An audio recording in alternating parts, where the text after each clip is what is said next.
कृपा करो दीन के दाते, मेरा गुण अवगण नाहम विचारो को।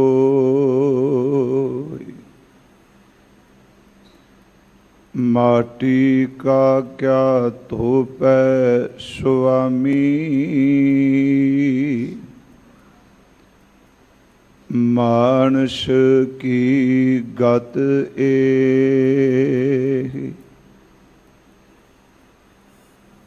भले अमरदास गुण तेरे, तेरी उपमा तोहे बण आवै। सज्जन सच्चा पातशाह, सिर शाहां दै शाह। जिस पास बैठिया सोहीऐ, सबनां दा वेसाह। सज्जन सच्चा पातशाह, सिर शाहां दै शाह। जिस पास बैठिया सोहीऐ, सबनां दा वेसाह। सतनाम श्री वाहिगुरु साहिब जी। सोरठ महला तीजा।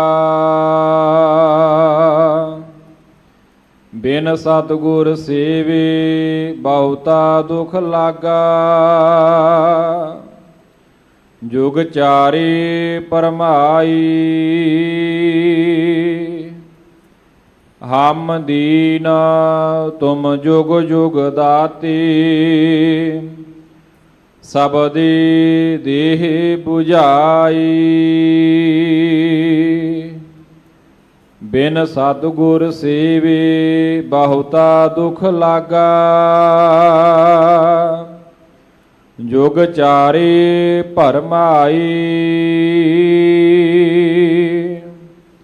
हम दीन तुम जुग जुग दाते। सबदे देह बुझाई, हर जियो कृपा करो तुम प्यारे। सतगुर दाता मेल मिलावहो, हर नाम देवहो आधारे। रहाओ मनसा मार दुबदा सहज समाणी। पाया नाम अपारा, हर रस चाख मन निर्मल हुआ। किल बिख काटन हारा, शब्द मरहो फिर जीवहो साधही। ता फिर मरण ना होई। अमृत नाम सदा मन मीठा। सबदी पावै कोई। दाता दात रखी हाथ अपना। जिस भावै तिस देई। नानक नाम रते सुख पाया। दरगह जापहि सेई। दाता दात रखी हाथ अपना। जिस भावै तिस देई। नानक नाम रते सुख पाया। दरगह जापहि सेई। ਵਾਹਿਗੁਰੂ ਜੀ ਕਾ ਖਾਲਸਾ ਵਾਹਿਗੁਰੂ ਜੀ ਕੀ ਫਤਿਹ। ਪਰਮ ਸਨਮਾਨਯੋਗ ਜੁਗੋ ਜੁਗ ਅਟਲ ਸਾਹਿਬ ਸ੍ਰੀ ਗੁਰੂ ਗ੍ਰੰਥ ਸਾਹਿਬ ਸੱਚੇ ਪਾਤਸ਼ਾਹ ਮਹਾਰਾਜ ਜੀ ਦੀ ਪਾਵਨ ਪਵਿੱਤਰ ਹਜ਼ੂਰੀ ਅੰਦਰ ਸੋਭਾਏਮਾਨ ਗੁਰੂ ਸਵਾਰੇ ਸਤ ਸੰਗੀ ਜਨੋ, ਸਤਿਗੁਰਾਂ ਦੇ ਅੰਮ੍ਰਿਤ ਬਚਨ ਕੀਰਤਨ ਆਪ ਜੀ ਨੇ ਸਰਵਣ ਕੀਤਾ ਹੈ। ਅੱਜ ਸਤਿਗੁਰੂ ਗੁਰੂ ਅਮਰਦਾਸ ਜੀ ਮਹਾਰਾਜ ਹਜ਼ੂਰ ਦੀ ਰਸਨਾ ਤੋਂ ਉਚਾਰਨ ਕੀਤਾ ਹੋਇਆ ਅੰਮ੍ਰਿਤ ਬਚਨ ਸ਼੍ਰੀ ਦਰਬਾਰ ਸਾਹਿਬ ਹਰਿਮੰਦਰ ਸਾਹਿਬ ਜੀ ਤੋਂ ਸ਼੍ਰੀ ਗੁਰੂ ਗ੍ਰੰਥ ਸਾਹਿਬ ਜੀ ਨੇ ਸਾਨੂੰ ਬਖਸ਼ਿਸ਼ ਕੀਤਾ ਹੈ। ਇੱਕ ਤਾਂ ਨੇਮ ਅਨੁਸਾਰ ਇਸ ਅੰਮ੍ਰਿਤ ਬਚਨ ਦੀ ਵਿਚਾਰ ਆਪਾਂ ਕਰਾਂਗੇ। ਦੂਸਰਾ, ਸਾਧ ਸੰਗਤ ਜੀ, ਅੱਜ ਸਮੁੱਚੇ ਖਾਲਸਾ ਪੰਥ ਨੂੰ ਸਤਿਗੁਰੂ ਗੁਰੂ ਗੋਬਿੰਦ ਸਿੰਘ ਜੀ ਦੇ ਸਮੁੱਚੇ ਬੱਚਿਆਂ ਨੂੰ, ਅੰਮ੍ਰਿਤਧਾਰੀ ਗੁਰਸਿੱਖਾਂ ਨੂੰ ਬਹੁਤ ਬਹੁਤ ਵਧਾਈ ਹੋਵੇ। ਅੱਜ ਸਨਮਾਨਯੋਗ ਮਾਤਾ ਸਾਹਿਬ ਕੌਰ ਜੀ ਦਾ ਜਨਮ ਦਿਹਾੜਾ ਹੈ। ਦੂਸਰਾ, ਨਵੰਬਰ ਦੀ 3 ਤਰੀਕ ਹੈ। 31 ਅਕਤੂਬਰ ਨੂੰ ਭਾਣਾ ਵਾਪਰਿਆ। ਸ਼ਬਦ ਮੈਂ ਉਸ ਦਿਨ ਵੀ ਅਰਜ਼ ਕੀਤੇ ਸਨ, ਪਰ ਅੱਜ ਫਿਰ ਉਸ ਮੌਤ ਤੋਂ ਬਾਅਦ ਦਿੱਲੀ ਦੇ ਤਖਤ ਤੇ ਬੈਠੀ ਹੋਈ, ਜੋ ਆਪਣੇ ਆਪ ਨੂੰ ਬਹੁਤ ਕੁਝ ਸਮਝਦੀ ਸੀ, ਉਸ ਦੀ ਮੌਤ ਤੋਂ ਬਾਅਦ ਜੋ ਸਿੱਖਾਂ ਦੀ ਨਸਲਕੁਸ਼ੀ ਕੀਤੀ ਗਈ, ਮੈਂ ਆਪ ਨੂੰ ਫਿਰ ਬੇਨਤੀ ਕਰਾਂਗਾ, ਮੈਂ ਮਹਾਰਾਜ ਦੀ ਹਜ਼ੂਰੀ 'ਚ ਬੈਠਾ, ਕਿਸੇ ਤੋਂ ਪ੍ਰੇਰਿਤ ਸ਼ਬਦ ਨਹੀਂ ਮੈਂ ਕਹਿ ਰਿਹਾ, ਕੋਈ ਮੇਰੇ ਪਿੱਛੇ ਧੜਾ ਕੋਈ ਇਨਸਾਨ ਨਹੀਂ, ਪਰ ਸੱਚ ਇਹ ਵੀ ਕੱਲ ਪਰਕਰਮਾਂ 'ਚ ਜਦੋਂ ਦਾਸ ਸੇਵਾ ਕਰ ਰਿਹਾ ਸੀ ਤੇ ਭਾਈ ਸਾਹਿਬ ਸ਼ਬਦ ਪੜ੍ਹ ਰਹੇ ਸਨ, ਏਤੀ ਮਾਰ ਪਈ ਕਰਲਾਣੇ ਤੈ ਕੀ ਦਰਦ ਨਾ ਆਇਆ। ਉਹਨਾਂ ਨੂੰ ਆਪਾਂ ਜੀ ਜ਼ਰੂਰ ਯਾਦ ਕਰਨਾ ਹੈ।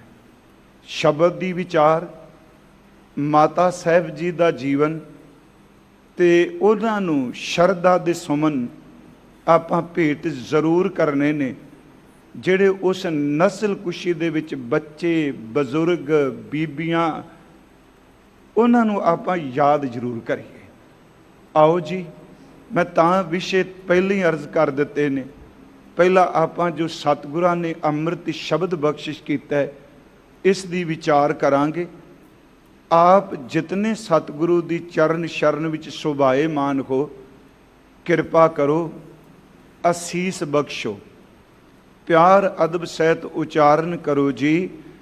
ਸਤਨਾਮ ਸ੍ਰੀ ਵਾਹਿਗੁਰੂ ਜੀ। ਫਿਰ ਉਚਾਰਨ ਕਰੋ ਜੀ, ਸਤਨਾਮ ਸ੍ਰੀ ਵਾਹਿਗੁਰੂ ਜੀ। ਸਤਨਾਮ ਸ੍ਰੀ ਵਾਹਿਗੁਰੂ ਸਾਹਿਬ ਜੀ। ਸੋਰਠ ਮਹੱਲਾ ਤੀਜਾ।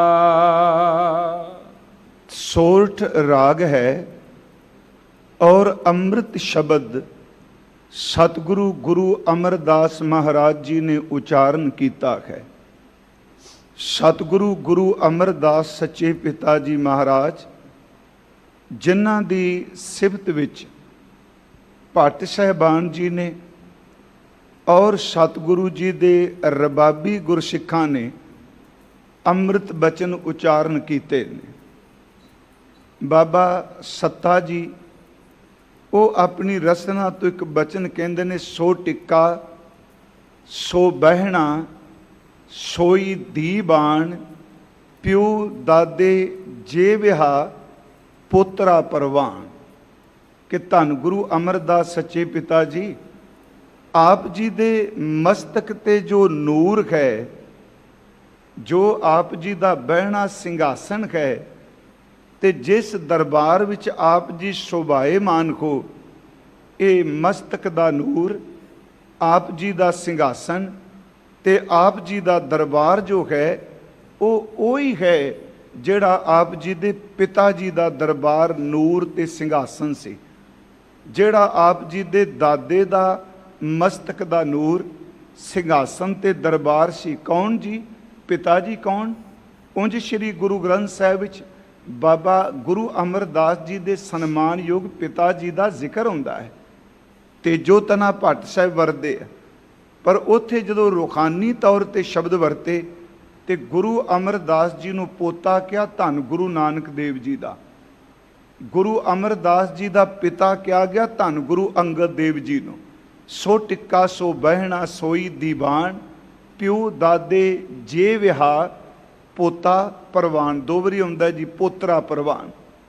ਇਹਦੇ ਵਿੱਚ ਬਾਬਾ ਸੱਤਾ ਜੀ ਨੇ ਇੱਕ ਬਚਨ ਕਿਹਾ, ਕਿਉਂਕਿ ਥੋੜੀ ਜਿਹੀ ਆਪਾਂ ਸਿਫਤ ਗੁਰੂ ਅਮਰਦਾਸ ਜੀ ਦੀ ਕਰ ਲਈਏ ਜੀ। ਪੁਰਾਣੇ ਸਮੇਂ ਸਾਡੇ ਚਲੋ ਪੜ੍ਹਨਾ ਤਾਂ ਉਹੀ ਚਾਹੀਦਾ ਜੋ ਇਹ ਹੁਕਮਨਾਮਾ ਹੈ ਉਸ ਤਰ੍ਹਾਂ। ਪੁਰਾਤਨ ਸਮੇਂ ਕਈ ਵਾਰੀ ਪਿੰਡਾਂ 'ਚ ਗ੍ਰੰਥੀ ਸਾਹਿਬ ਜਦੋਂ ਹੁਕਮਨਾਮਾ ਲੈਂਦੇ ਸਨ ਤੇ ਜਿਹੜਾ ਮਹੱਲਾ ਹੁੰਦਾ ਸੀ ਨਾ, ਉਹ ਆਪਣੀ ਰਸਨਾ ਤੋਂ ਸ਼ਬਦ ਕਹਿ ਦਿੰਦੇ ਸਨ। ਜਿਵੇਂ ਮੈਂ ਫਿਰ ਕਹਾਂਗਾ ਇਹ ਮਰਿਆਦਤ ਨਹੀਂ, ਪਰ ਪਤਾ ਨਹੀਂ ਉਹ ਸ਼ਬਦ ਲਈ ਕਹਿੰਦੇ ਹੋਣਗੇ, ਧੰਨ ਧੰਨ ਗੁਰੂ ਅਮਰਦਾਸ ਜੀ ਜਾਂ ਧੰਨ ਧੰਨ ਗੁਰੂ ਅਰਜੁਨ ਦੇਵ ਜੀ। ਇਸ ਕਰਕੇ ਮੇਰੀ ਬੇਨਤੀ ਹੈ, ਅਸੀਂ ਬਾਣੀ ਰੂਪ ਵਿੱਚ ਸਿਫਤ ਕਰ ਰਹੇ ਹਾਂ। ਬਾਬਾ ਸੱਤਾ ਜੀ ਕਹਿੰਦੇ ਨੇ ਕਿ ਗੁਰੂ ਅਮਰਦਾਸ ਉਸ ਅਡੋਲ ਪਹਾੜ ਦੀ ਤਰ੍ਹਾਂ ਨੇ, ਜਿਵੇਂ ਝੱਖੜ ਆਵੇ, ਮੀਂਹ ਆਵੇ, ਹਨੇਰੀ ਆਵੇ, ਪਹਾੜ ਕਦੀ ਨਹੀਂ ਡੋਲਦਾ। ਤੀਸਰੇ ਗੁਰਦੇਵ ਧੰਨ ਧੰਨ ਗੁਰੂ ਅਮਰਦਾਸ ਮਹਾਰਾਜ ਇਸ ਝੱਖੜ ਵਿੱਚ ਵੀ ਅਡੋਲ ਨੇ।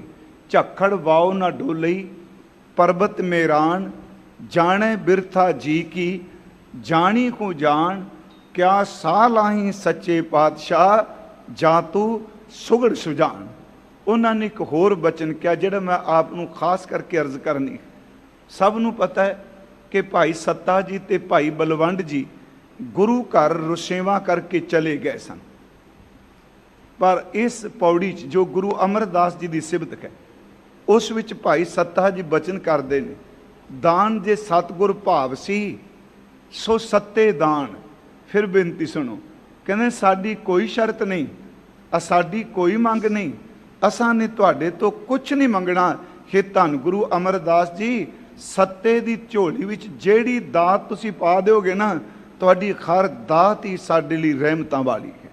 ਐਸੇ ਦੀਨ ਦਿਆਲ ਧੰਨ ਗੁਰੂ ਅਮਰਦਾਸ ਜੀ ਹਜ਼ੂਰ ਨੇ ਆਪਣੀ ਮੁਬਾਰਕ ਰਸਨਾ ਤੋਂ 17 ਰਾਗਾਂ ਦੇ ਵਿੱਚ ਅੰਮ੍ਰਿਤ ਬਾਣੀ ਉਚਾਰਨ ਕੀਤੀ। ਉਹਨਾਂ 17 ਰਾਗਾਂ ਵਿੱਚੋਂ ਰਾਗ ਸੋਰਠ, ਇਸ ਵਿੱਚ ਅੱਜ ਸਤਿਗੁਰਾਂ ਨੇ ਸਮੁੱਚੀ ਮਾਨਵਤਾ ਨੂੰ ਇਹ ਉਪਦੇਸ਼ ਦ੍ਰਿੜ ਕਰਾਇਆ ਹੈ। ਬਿਨ ਸਤਿਗੁਰ ਸੇਵੇ ਬਹੁਤਾ ਦੁਖ ਲਾਗਾ। ਅੱਜ ਇਹ ਸ਼ਬਦ ਅਰਦਾਸ ਰੂਪ ਹੈ ਆਰੰਭ ਵਿੱਚ।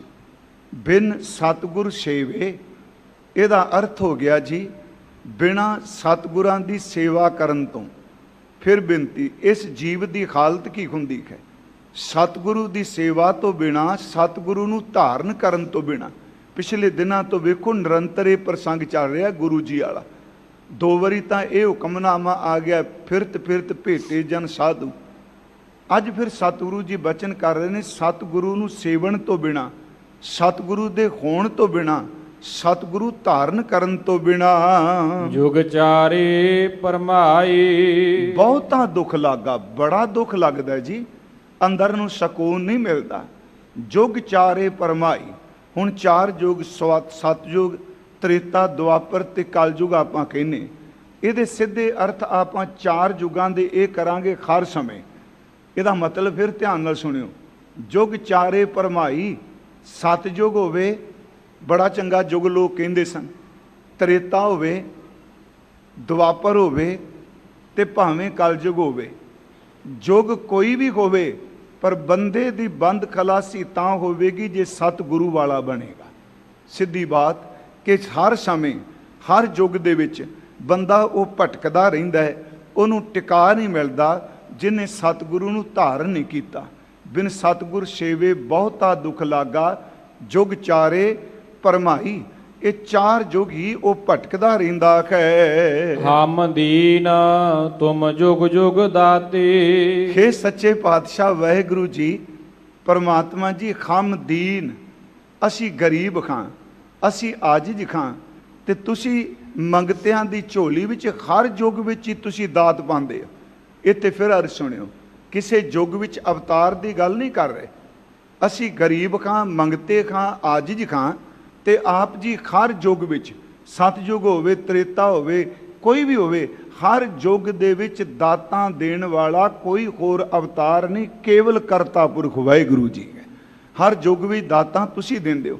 ਹਮ ਦੀਨ, ਅਸੀਂ ਗਰੀਬ ਖਾਂ, ਤੁਮ ਜੁਗ ਜੁਗ ਦਾਤੇ, ਹਰ ਯੁੱਗ ਵਿੱਚ ਤੁਸੀਂ ਦਾਤ ਦੇਣ ਵਾਲੇ ਦਾਤੇ ਹੋ। ਸਭ ਦੇ ਦੇਹ 부ਝਾਈ। ਹੇ ਸੱਚੇ ਪਾਤਸ਼ਾਹ ਵਾਹਿਗੁਰੂ ਜੀ, ਤੁਸੀਂ ਕਿਰਪਾ ਕਰੋ, ਸਾਨੂੰ ਸ਼ਬਦ ਦੀ ਕਿਰਪਾ ਨਾਲ ਅੰਦਰ ਦੀ ਸੋਝੀ ਬਖਸ਼ ਦੇਵੋ। ਹਰ ਜੀਓ ਕਿਰਪਾ ਕਰੋ ਤੁਮ ਪਿਆਰੇ। ਹੁਣ ਰਹਾਉ ਦੀਆਂ ਤੁਕਾਂ ਸਤਿਗੁਰੂ ਜੀ ਆਰੰਭ ਕਰਦੇ ਨੇ। ਹਰ ਜੀਓ, ਹਰੀ ਜੀ, ਵਾਹਿਗੁਰੂ ਜੀ, ਪਰਮੇਸ਼ਵਰ ਜੀ ਸੰਬੋਧਨ ਕਰਕੇ, ਹਰ ਜੀਓ ਕਿਰਪਾ ਕਰੋ ਤੁਮ ਪਿਆਰੇ। ਹੇ ਪਿਆਰੇ ਵਾਹਿਗੁਰੂ ਜੀਓ, ਪਰਮੇਸ਼ਵਰ ਜੀਓ, ਤੁਸੀਂ ਅਸਾਂ ਉੱਤੇ ਕਿਰਪਾ ਕਰੋ। ਸਤਿਗੁਰ ਦਾਤਾ ਮੇਲ ਮਿਲਾਵੋ। ਇਹ ਬਖਸ਼ਿਸ਼ ਕਰੋ ਜੀ, ਸਾਨੂੰ ਸਤਿਗੁਰੂ ਦਾਤਾ ਮਿਲਾ ਦਿਓ। ਫਿਰ ਅਰਜ਼ ਸੁਣਿਓ ਅੱਜ ਧਿਆਨ ਨਾਲ ਜੀ। ਪਹਿਲੀ ਤੁਕ ਹੈ, ਬਿਨ ਸਤਿਗੁਰ ਸੇਵੇ ਬਹੁਤਾ ਦੁੱਖ ਲਾਗਾ, ਜੁਗ ਚਾਰੇ ਭਰਮਾਈ। ਹਮ ਦੀਨ ਤੁਮ ਜੁਗ ਜੁਗ ਦਾਤੇ, ਸ਼ਬਦੇ ਦੇਖੋ ਬੁਝਾਈ। ਹੁਣ ਮਹਾਰਾਜ ਕਹਿੰਦੇ, ਖਰੀ ਜੀ ਤੁਸੀਂ ਕਿਰਪਾ ਕਰੋ, ਸਾਨੂੰ ਸਤਿਗੁਰੂ ਦਾਤਾ ਮਿਲਾ ਦੇਵੋ, ਸਤਿਗੁਰੂ ਜਾ ਮਿਲਾਪ ਕਰਾ ਦੇਵੋ। ਹਰ ਨਾਮ ਦੇਵੋ ਆਧਾਰੇ। ਤੇ ਜਿਹੜਾ ਸਾਡੀ ਜ਼ਿੰਦਗੀ ਦਾ ਆਧਾਰ ਹੈ, ਜਿਹਦੇ ਆਸਰੇ ਤੇ ਇਸ ਲੋਕ ਵੀ ਜੀਣਾ ਹੈ, ਜਿਹਦੇ ਆਸਰੇ ਵਿੱਚ ਪਰਲੋਕ ਵੀ ਜਾਣਾ ਹੈ, ਤੁਸੀਂ ਜ਼ਿੰਦਗੀ ਦਾ ਆਧਾਰ ਪਾਰ ਬ੍ਰਹਮ ਪਰਮੇਸ਼ਵਰ ਦਾ ਨਾਮ ਸਾਨੂੰ ਬਖਸ਼ ਦਿਓ। ਕਿਰਪਾ ਕਰੋ, ਸਾਨੂੰ ਸਤਿਗੁਰੂ ਮਿਲਾ ਦਿਓ। ਸਤਿਗੁਰੂ ਸਾਨੂੰ ਉਹ ਨਾਮ ਦੀ ਦਾਤ ਬਖਸ਼ ਦੇਣ ਜਿਹੜਾ ਸਾਡੀ ਜ਼ਿੰਦਗੀ ਦਾ ਆਧਾਰ ਹੈ। ਇਹ ਰਹਾਉ ਦੀਆਂ ਤੁਕਾਂ ਨੇ। ਫਿਰ ਮੈਂ ਆਪ ਨੂੰ ਇੱਕ ਅਰਜ਼ ਕਰਦਿਆਂ, ਕੱਲ ਵੀ ਪ੍ਰਕਰਨ ਚੱਲਿਆ ਸੀ ਜੀ। ਪਿਆਰਿਓ, ਸਤਿਗੁਰੂ ਜੀ ਤੋਂ ਬੇਮੁਖ ਹੋ ਕੇ, ਸਤਿਗੁਰੂ ਨਾਂ ਧਾਰਨ ਕਰਕੇ ਇਸ ਜਿੰਦ ਦਾ ਕੋਈ ਵੀ ਟਿਕਾਣਾ ਨਹੀਂ। ਗੁਰੂ ਅਮਰਦਾਸ ਜੀ ਦੇ ਦੋ ਬਚਨ ਅਸੀਂ ਆਨੰਦ ਸਾਹਿਬ ਜੀ ਦੀ ਬਾਣੀ ਵਿੱਚ ਪੜ੍ਹਨੇ ਆ। ਉਸ ਵਿੱਚ ਸਤਿਗੁਰੂ ਗੁਰੂ ਅਮਰਦਾਸ ਜੀ ਨੇ ਇੱਕ ਬਚਨ ਤਾਂ ਇਹ ਕੀਤਾ ਹੈ ਕਿ ਜਿਹੜਾ ਇਨਸਾਨ ਸਤਿਗੁਰੂ ਜੀ ਦੇ ਸਨਮੁਖ ਰਹਿੰਦਾ ਹੈ, ਸਨਮੁਖ ਰਹਿਣ ਵਾਲੇ ਦੀ ਪਰਿਭਾਸ਼ਾ ਦਿੱਤੀ ਹੈ। ਦੂਸਰੇ ਬਚਨ ਵਿੱਚ ਸਤਿਗੁਰਾਂ ਨੇ ਜਿਹੜਾ ਬੰਦਾ ਭਟਕ ਕੇ ਗੁਰੂ ਤੋਂ ਬੇਮੁਖ ਹੋ ਗਿਆ, ਉਸ ਦੀ ਤਰਾਸਦੀ ਦਾ ਜ਼ਿਕਰ ਕੀਤਾ ਹੈ। ਸਤਿਗੁਰੂ ਗੁਰੂ ਅਮਰਦਾਸ ਮਹਾਰਾਜ ਜੀ ਦੇ ਇਹ ਬਚਨ, ਜੇ ਕੋ ਸਿੱਖ ਗੁਰੂ ਸੇਤੀ ਸਨਮੁਖ ਹੋਵੇ, ਹੋਵੇ ਤਾਂ ਸਨਮੁਖ ਸਿੱਖ ਕੋਈ, ਜਿਉ ਰਹੇ ਗੁਰ ਨਾਲੇ, ਗੁਰ ਕੇ ਚਰਨ ਹਿਰਦੈ ਧਿਆਏ, ਅੰਤਰ ਆਤਮੈ ਸੰਭਾਲੇ, ਆਪ ਛੱਡ ਸਦਾ ਰਹਿ ਪਰਨੈ, ਗੁਰਬਿਨ ਅਵਰ ਨ ਜਾਣੈ ਕੋਏ, ਕਹੇ ਨਾਨਕ ਸੁਣੋ ਸੰਤੋ ਸੋ ਸਿੱਖ ਸਨਮੁਖ ਹੋਏ। ਫਿਰ ਇਸ ਬੇਨਤੀ ਨੂੰ ਤੁਮ ਸੁਣਿਓ। ਇੱਥੇ ਜਿਹੜੇ ਸ਼ਬਦ ਵਰਤੇ, ਇੱਕ ਤਾਂ ਸਨਮੁਖ ਦਾ ਅਰਥ ਹੈ ਕਿ ਜਿਹੜੇ ਅਸੀਂ ਸਾਹਮਣੇ ਬੈਠਨੇ ਆ। ਆਪਾਂ ਕਹਿੰਦੇ ਆਪਾਂ ਸਨਮੁਖ ਬੈਠੇ ਹਾਂ, ਗੁਰੂ ਜੀ ਦੇ ਸਾਹਮਣੇ ਬੈਠੇ ਹਾਂ। ਪਰ ਧੰਨ ਗੁਰੂ ਅਮਰਦਾਸ ਜੀ ਸਨਮੁਖ ਸਿੱਖ ਦੀ ਜਿਹੜੀ ਪਰਿਭਾਸ਼ਾ ਹੈ, ਸਨਮੁਖ ਸਿੱਖ ਕੌਣ ਹੈ, ਉਹਦੇ ਲਈ 3-4 ਬਚਨ ਕਹਿੰਦੇ ਪਏ ਆ। ਪਹਿਲੀ ਗੱਲ, ਕੇਵਲ ਸਰੀਰਕ ਤੌਰ ਤੇ ਸਾਹਮਣੇ ਬਹਿਣਾ ਹੀ ਸਨਮੁਖ ਦੀ ਵਿਆਖਿਆ ਨੇ। ਇਹ ਹੈ ਇੱਕ ਪਾਸਾ ਕਿ ਦ੍ਰਿਸ਼ਟਮਾਨ ਵੀ ਸਤਿਗੁਰੂ ਦੇ ਸਾਹਮਣੇ ਬਹਿਣਾ। ਅਸਲ ਵਿੱਚ ਸਤਿਗੁਰੂ ਕਹਿੰਦੇ ਨੇ, ਜਿਹੜਾ ਸਿੱਖ ਆਪਣੀ ਹਿਰਦੇ ਵਿੱਚ ਗੁਰੂ ਦੇ ਚਰਨ ਨੂੰ ਧਾਰਨ ਕਰ ਲੈ, ਜਿਹੜਾ ਸਿੱਖ ਆ ਪਰਮਾਤਮਾ ਸਤਿਗੁਰੂ ਤੋਂ ਬਿਨਾਂ ਕਿਸੇ ਹੋਰ ਦਾ ਸਹਾਰਾ ਨਾ ਲੈ। ਜੇ ਕੋ ਸਿੱਖ ਗੁਰੂ ਸੇਤੀ ਸਨਮੁਖ ਹੋਵੇ, ਹੋਵੇ ਤਾਂ ਸਨਮੁਖ ਸਿੱਖ ਕੋਈ ਜਿਉ ਰਹਿ ਗੁਰ ਨਾਲੇ। ਜਿੰਦ ਤੋਂ ਆਪਣੇ ਅੰਤਰਾਤਮੇ ਤੋਂ ਸਤਿਗੁਰੂ ਦੇ ਸਾਹਮਣੇ ਰਹੇ, ਉਹ ਹੀ ਸਨਮੁਖ ਹੈ। ਫਿਰ ਅਰਜੀ ਸਰੀਰਕ ਤੌਰ ਤੇ ਸਾਹਮਣੇ ਬਹਿਣਾ, ਪਰ ਰੂਹਾਨੀ ਤੌਰ ਤੇ ਜਿਹੜਾ ਬੰਦਾ ਜਿਉਂ ਗੁਰੂ ਦੇ ਨਾਲ ਰਹਿੰਦਾ ਹੈ। ਫਿਰ ਅਰਜ ਹੈ ਕਿ ਜੇ ਕੋ ਸਿੱਖ ਗੁਰੂ ਸੇਤੀ ਸਨਮੁਖ ਹੋਵੇ, ਹੋਵੇ ਤਾਂ ਸਨਮੁਖ ਸਿੱਖ ਕੋਈ ਜਿਉ ਰਹੇ ਗੁਰ ਨਾਲੇ। ਦੂਜਾ ਕੰਮ ਗੁਰ ਕੇ ਚਰਨ ਹਿਰਦੈ ਧਿਆਏ। ਇੱਕ ਤਾਂ ਜਿਉ ਨਾਲੇ ਰਹਿ, ਦੂਜਾ ਗੁਰੂ ਜੀ ਦੇ ਚਰਨਾਂ ਨੂੰ ਆਪਣੀ ਹਿਰਦੇ ਤੋਂ, ਸ਼ਬਦ ਗੁਰੂ ਦੇ ਨੂੰ ਗੁਰ ਕੇ ਚਰਨ ਹਿਰਦੈ ਧਿਆਏ, ਅੰਤਰ ਆਤਮੈ ਸੰਭਾਲੇ। ਪਿਆਰਿਓ, ਜਿਹੜਾ ਅੰਦਰ ਸ਼ਬਦ ਨੂੰ ਸੰਭਾਲਦਾ ਪਿਆ ਹੈ, ਇਹ ਦੋ ਗੁਣ ਹੋ ਗਏ। ਜਿਉ ਰਹੇ ਗੁਰ ਨਾਲੇ, ਗੁਰ ਕੇ ਚਰਨ ਹਿਰਦੇ 'ਚ ਧਾਰਨ ਕਰੇ, ਅੰਤਰ ਆਤਮੇ ਸੰਭਾਲ ਲੈ। ਤੀਜਾ ਆਪ ਛੱਡ ਸਦਾ ਰਹਿ ਪਰਣੈ, ਆਪਣੀ ਖੌਮੇ ਨੂੰ ਤਿਆਗ ਦੇਵੇ ਤੇ ਪਰਮਾਤਮਾ ਸਤਿਗੁਰੂ ਦੇ ਪਰਨੇ ਜ਼ਿੰਦਗੀ ਬਤੀਤ ਕੀਤੇ ਕਰੇ ਆਸਰੇ। ਆਪ ਛੱਡ ਸਦਾ ਰਹਿ ਪਰਣੈ, ਗੁਰ ਬਿਨ ਅਵਰ ਨਾ ਜਾਣੈ ਕੋਏ। ਕਹੇ ਨਾਨਕ ਸੁਣੋ ਸੰਤੋ, ਸੋ ਸਿੱਖ ਸਨਮੁਖ ਹੋਏ। ਹੁਣ ਇਸ ਤੋਂ ਅੱਗੇ ਜਿਹੜੀ ਅਸੀਂ ਦੂਸਰੀ ਪੌੜੀ ਪੜ੍ਹਨੇ ਆ, ਉਹਦੇ ਵਿੱਚ ਸਤਿਗੁਰਾਂ ਨੇ ਨਾ ਜੀ ਵੇਮੁਖ ਦਾ ਜ਼ਿਕਰ ਕੀਤਾ ਹੈ, ਪਰ ਬੜੀ ਰਮਜ ਪਾ ਦਿੱਤੀ ਉਹਦੇ 'ਚ। ਇਸ ਪੌੜੀ 'ਚ ਸਨਮੁਖ ਨਾਲ ਲਫ਼ਜ਼ ਸਿੱਖ ਵਰਤਿਆ, ਅਗਲੀ ਪੌੜੀ 'ਚ ਬੇਮੁਖ ਵਰਤਿਆ ਪਰ ਸਿੱਖ ਨਹੀਂ ਵਰਤਿਆ। ਫਿਰ ਮੇਰੀ ਬੇਨਤੀ ਸੁਣਿਓ। ਪਹਿਲੀ ਪੌੜੀ ਹੈ ਜੇ ਕੋ ਸਿੱਖ ਗੁਰੂ ਸੇਤੀ ਸਨਮੁਖ ਹੋਵੇ। ਅਗਲੀ ਪੌੜੀ ਜੇ ਕੋ ਗੁਰ ਤੇ ਬੇਮੁਖ ਹੋਵੇ, ਬਿਨ ਸਤਿਗੁਰ ਮੁਕਤ ਨਾ ਪਾਵੈ। ਪਾਵੈ ਮੁਕਤ ਨਾ ਹੋਰ ਥਾਂ ਕੋਈ, ਪੁੱਛੋ ਵਿਵੇਕੀਆਂ ਜਾਏ, ਅਨੇਕ ਜੂਨੀ ਭਰਮ ਆਵੇ। ਫਿਰ ਬੇਨਤੀ ਸੁਣਿਓ, ਇਹਦਾ ਮਤਲਬ ਇੰਨਾ ਰਮਜ ਭਰਿਆ ਸ਼ਬਦ ਸਿੱਖ ਹੀ ਸਨਮੁਖ ਹੁੰਦਾ ਹੈ। ਜਿਹੜਾ ਬੰਦਾ ਬੇਮੁਖ ਹੀ ਹੋ ਗਿਆ ਹੈ, ਉਹਦੇ ਤੇ ਤਾਂ ਸਿੱਖ ਦੀ ਪਰਿਭਾਸ਼ਾ ਢੁੱਕਦੀ ਕੋਈ ਨਹੀਂ। ਕਿ ਵੀ ਆਪਾਂ ਕਹਿੰਦੇ ਆ ਇਹ ਪਤਤ ਸਿੱਖ ਹੈ, ਮੈਨੂੰ ਬਖਸ਼ ਦਿਆ। ਜਿਹੜਾ ਪਤਤ ਹੋ ਗਿਆ ਸਿੱਖ ਕਾਹਦਾ ਜੀ? ਜਿਹੜਾ ਹੋਈ ਬੇਮੁਖ ਗਿਆ। ਇੱਥੇ ਸਤਿਗੁਰਾਂ ਨੇ ਸਨਮੁਖ ਨੂੰ ਸਿੱਖ ਕਿਹਾ, ਬੇਮੁਖ ਲਈ ਸਿੱਖ ਸ਼ਬਦ ਨਹੀਂ ਵਰਤਿਆ। ਜੇ ਉਹ ਬੰਦਾ ਅਨੇਕਾਂ ਜੂਨਾਂ ਵੀ ਭਟਕਦਾ ਰਹੇ, ਉਹਦੇ ਅੰਦਰ ਨੂੰ ਟਿਕਾ, ਉਹਦੇ ਅੰਦਰ ਨੂੰ ਸ਼ਾਂਤੀ ਸਤਿਗੁਰੂ ਦੇ ਮਿਲਾਪ ਤੋਂ ਬਿਨਾਂ ਨਹੀਂ ਹੋ ਸਕਦੀ। ਜੇ ਕੋ ਗੁਰ ਤੇ ਵੇਮੁਖ ਹੋਵੇ, ਬਿਨ ਸਤਿਗੁਰ ਮੁਕਤ ਨਾ ਪਾਵੈ। ਪਾਵੈ ਮੁਕਤ ਨਾ ਹੋਰ ਥਾਂ ਕੋਈ, ਪੁੱਛੋ ਵਿਵੇਕੀਆਂ ਜਾਏ, ਅਨੇਕ ਜੂਨੀ ਭਰਮ ਆਵੈ। ਪਿਆਰਿਓ, ਅਨੇਕਾਂ ਜੂਨਾਂ ਭਟਕਣ ਤੋਂ ਬਾਅਦ ਵੀ ਸੁੱਖ ਨਹੀਂ। ਇੱਕ ਹੋਰ ਸਤਿਗੁਰਾਂ ਦਾ ਬਚਨ, ਮੈਂ ਨੈਗੇਟਿਵ ਨਹੀਂ ਕਹਿ ਰਿਹਾ, ਕਿ ਸਤਿਗੁਰੂ ਤੋਂ ਬਿਨਾਂ ਮਹਾਰਾਜ ਦਾ ਇੱਕ ਬਚਨ ਹੈ ਕਿ ਸਤਿਗੁਰ ਤੇ ਜੋ ਮੂੰਹ ਫੇਰੈ ਮੱਥੇ ਤਿਨ ਕਾਲੇ। ਮਹਾਰਾਜ ਨੇ ਸ਼ਬਦ ਵਰਤੇ, ਜਿਹੜੇ ਗੁਰੂ ਤੋਂ ਆਪਣਾ ਮੂੰਹ ਫੇਰ ਜਾਂਦੇ ਆ, ਉਹਨਾਂ ਦੇ ਮੱਥੇ ਕਾਲੇ ਨੇ। ਉਹ ਦਿਨ ਰਾਤ ਦੁੱਖ ਵਿੱਚ ਪ੍ਰਵਿਰਤ ਰਹਿੰਦੇ ਆ। ਇੱਕ ਹੋਰ ਬਚਨ ਹੁੰਦਾ ਹੈ, ਸਤਿਗੁਰ ਤੇ ਜੋ ਮੂੰਹ ਫੇਰੈ ਸੇ ਭਰਮ ਦੇ ਨਾ ਟਿਕਨ। ਧਰਤ ਅਸਮਾਨ ਨਾ ਝਾਲੀ, ਵਿੱਚ ਵਿਸ਼ਟਾ ਪਏ ਪਚਨ। ਜਿਹੜੇ ਬੰਦੇ ਸਤਿਗੁਰੂ ਤੋਂ ਬੇਮੁਖ ਹੋ ਗਏ, ਮਹਾਰਾਜ ਕਹਿੰਦੇ ਉਹ ਕਦੀ ਵੀ ਟਿਕ ਨਹੀਂ ਸਕਦੇ, ਕਦੀ ਭਟਕਣਾ ਨਹੀਂ ਮੁੱਕਣੀ ਉਹਨਾਂ ਦੀ। ਤੇ ਸੱਚ ਇਹ ਵੇ ਕਿ ਉਹਨਾਂ ਦੇ ਅੰਦਰ ਨਾ ਉਹਨਾਂ ਨੂੰ ਧਰਤੀ ਨੇ ਥਾਂ ਦੇਣਾ, ਤੇ ਨਾ ਉਹਨਾਂ ਨੂੰ ਅਸਮਾਨ ਨੇ ਥਾਂ ਦੇਣਾ ਹੈ। ਫਿਰ ਮੇਰੀ ਅਰਜ਼ ਹੈ ਕਿ ਸਤਿਗੁਰੂ ਕਹਿੰਦੇ ਨੇ ਸਤਿਗੁਰੂ ਤੋਂ ਬਿਨਾਂ ਦੁੱਖ ਹੀ ਦੁੱਖ ਹੈ। ਹੁਣ ਅਗਲੀ ਬੇਨਤੀ, ਦੂਜਾ ਪੱਖ, ਸਤਿਗੁਰੂ ਵੀ ਉਹਨਾਂ ਨੂੰ ਮਿਲਦਾ ਜਿਹਦੇ ਤੇ ਪਰਮਾਤਮਾ ਦੀ ਨਜ਼ਰ ਹੁੰਦੀ ਹੈ। ਆਪਾਂ ਚਲੋ ਰੋਜ਼ ਪ੍ਰੇਰਨਾ ਤਾਂ ਦੇ ਰਹੇ ਹਾਂ ਨਾ ਜੀ ਕਿ ਅੰਮ੍ਰਿਤ ਛਕੀਏ, ਸਤਿਗੁਰੂ ਵਾਲੇ ਬਣੀਏ, ਪਰ ਜਦੋਂ ਸਤਿਗੁਰੂ ਦੇ ਬਚਨ ਮੈਂ ਪੜ੍ਹਨਾ ਤੇ ਉਦੋਂ ਮਨ 'ਚ ਆਉਂਦਾ, ਮਨਾ ਸਤਿਗੁਰੂ ਵੀ ਤਾਂ ਉਹਨਾਂ ਨੂੰ ਮਿਲਦਾ ਜਿਹਦੇ ਉੱਤੇ ਵਾਹਿਗੁਰੂ ਜੀ ਦੀ ਨਜ਼ਰ ਹੋਵੇ। ਪਰਮੇਸ਼ਵਰ ਜੀ ਨਜ਼ਰ ਕਰੇ ਤੇ ਸਤਿਗੁਰੂ ਮਿਲਦੇ ਨੇ। ਸਤਿਗੁਰੂ ਦੀਖਿਆ ਦੇ ਕੇ, ਗੁਰ ਪ੍ਰਸਾਦ ਵਰਤਾ ਕੇ ਇਸ ਟੁੱਟੇ ਹੋਏ ਨੂੰ ਪਰਮਾਤਮਾ ਨਾਲ ਜੋੜ ਦਿੰਦੇ ਨੇ।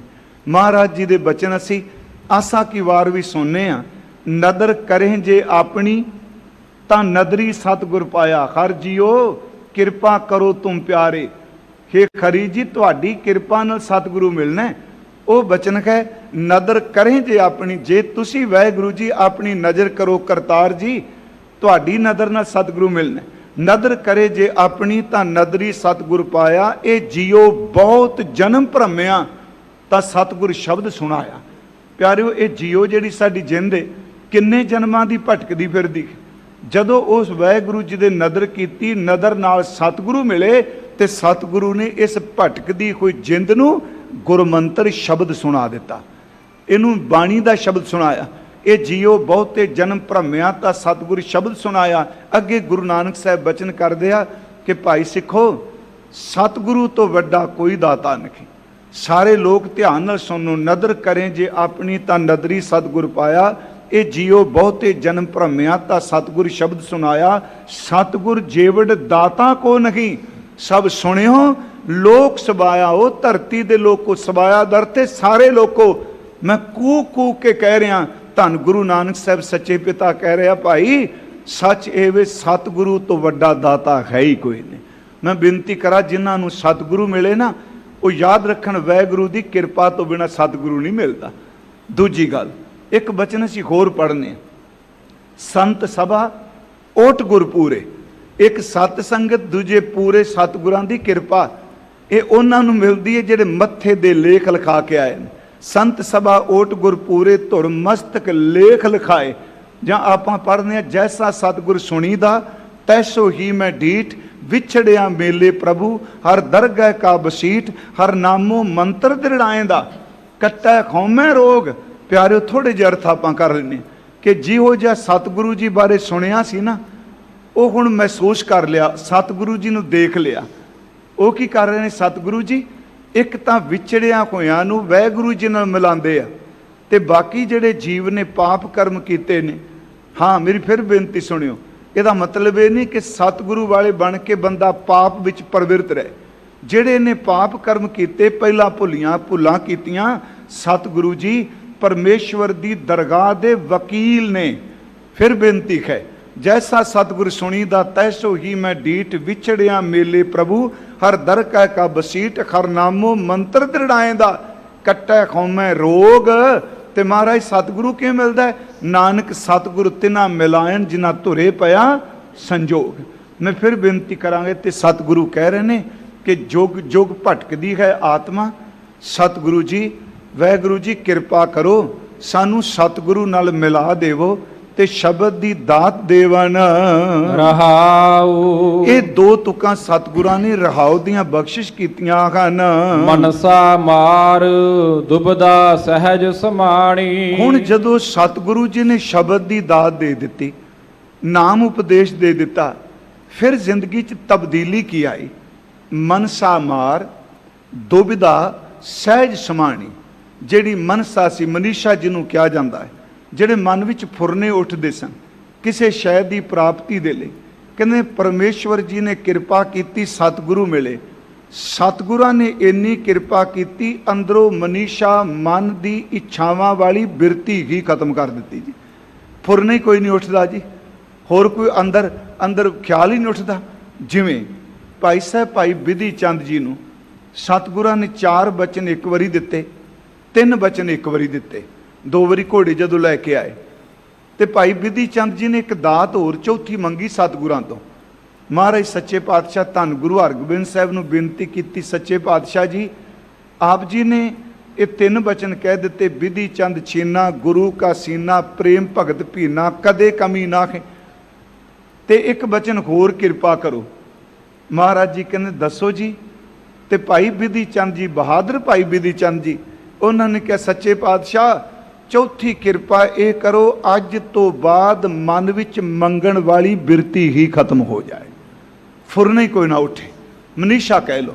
ਮਹਾਰਾਜ ਕਹਿੰਦੇ ਇੱਕ ਤਾਂ ਸਤਿਗੁਰਾਂ ਨੇ, ਪਿਆਰਿਓ ਸੱਚੀ ਤੁਹਾਨੂੰ ਦੱਸਾਂ, ਇਹ ਇੱਛਾਵਾਂ ਹੀ ਬੁੱਧ, ਮਹਾਤਮਾ ਬੁੱਧ ਇਹ ਗੱਲ ਕਹਿੰਦੇ ਸਨ, ਇੱਛਾਵਾਂ ਹੀ ਦੁੱਖ ਦਿੰਦੀਆਂ ਨੇ। ਇੱਕ ਹੀ ਪੂਰੀ ਹੁੰਦੀ ਹੈ, ਦੂਜੀ ਫਿਰ ਉੱਠ ਪੈਂਦੀ, ਇਹ ਕਦੀ ਸ਼ਾਂਤ ਹੁੰਦੀਆਂ ਨੇ ਜੀ। ਮਨਸ਼ਾ ਮੈਂ ਕਹਾਂਗਾ ਇਹੋ ਜਿਹਾ ਸ਼ਬਦ ਹੈ ਮਨੀਸ਼ਾ, ਜਿਵੇਂ ਇਹ ਸਮੁੰਦਰ ਦਾ ਪਾਣੀ ਨਹੀਂ, ਲਹਿਰਾਂ ਉੱਠਦੀਆਂ ਨੇ, ਜੇ ਇੱਕ ਸ਼ਾਂਤ ਨਹੀਂ ਹੁੰਦੀ, ਦੂਜੀ ਫਿਰ ਤੀਜੀ। ਪਿਆਰਿਓ ਚੇਤੇ ਰੱਖਿਓ, ਸਮੁੰਦਰ ਤਾਂ ਸ਼ਾਇਦ ਕਿਤੇ ਟਿਕ ਜਾਏ, ਇਹ ਭਟਕਦਾ ਹੋਇਆ ਮਨ ਨਾ ਦਿਨੇ ਟਿਕਦਾ ਨਾ ਰਾਤ ਟਿਕਦਾ ਹੈ। ਜਿਹਨੂੰ ਸਤਿਗੁਰੂ ਮਿਲ ਗਿਆ, ਇੱਕ ਤਾਂ ਮਨਸਾ ਖਤਮ ਹੋ ਗਈ, ਇੱਕ ਦੁਬਿਧਾ, ਦੁਭਾਂਤੀ ਚਾਲ, ਖੱਬੇ ਵੀ ਚੱਲੇ ਜਾਣਾ, ਸੱਜੇ ਵੀ ਚੱਲੀ ਜਾਣਾ, ਤੇ ਇਸ ਦੁਬਿਧਾ ਨੇ ਬੜੇ ਬੜੇ ਬੰਦੇ ਖਤਮ ਕਰ ਦਿੱਤੇ। ਚਲੋ ਇਸ ਸੰਬੰਧੀ ਮੈਂ ਬੜਾ ਸੰਖੇਪ ਜੀ ਬੇਨਤੀ ਕਰਾਂਗਾ ਕਿ ਦੁਬਿਧਾ ਵਿੱਚ ਫਸਿਆ ਹੋਇਆ ਮਨ ਕਦੀ ਵੀ ਮੰਜ਼ਿਲ ਤੇ ਨਹੀਂ ਪਹੁੰਚ ਸਕਦਾ। 2 ਬੇੜੀਆਂ ਤੇ ਲੱਤਾਂ ਰੱਖਣ ਵਾਲਾ ਕਦੀ ਦਰਿਆ ਪਾਰ ਹੁੰਦਾ ਦੇਖਿਆ? ਦੋ ਬੰਦਿਆਂ ਨੂੰ ਬੰਦਾ ਦਲਦਲ 'ਚ ਫਸਿਆ ਹੋਵੇ, ਇੱਕ ਖੱਬੇ ਬਾਹ ਕਿਸੇ ਨੂੰ ਪਕੜਾ ਦੇ, ਦੂਜੀ ਸੱਜੇ, ਦੋਵਾਂ ਪਾਸੇ ਖਿੱਚਣ ਵਾਲੇ ਬਾਹਾਂ ਹੋਣ ਤੇ ਕਦੀ ਬੰਦਾ ਦਲਦਲ ਵਿੱਚੋਂ ਨਿਕਲਦਾ ਦਿਸਿਆ? ਇਸ ਦੁਬਦਾ ਨੇ ਬੜੇ ਘਰ ਗਾਲ ਦਿੱਤੇ ਆ।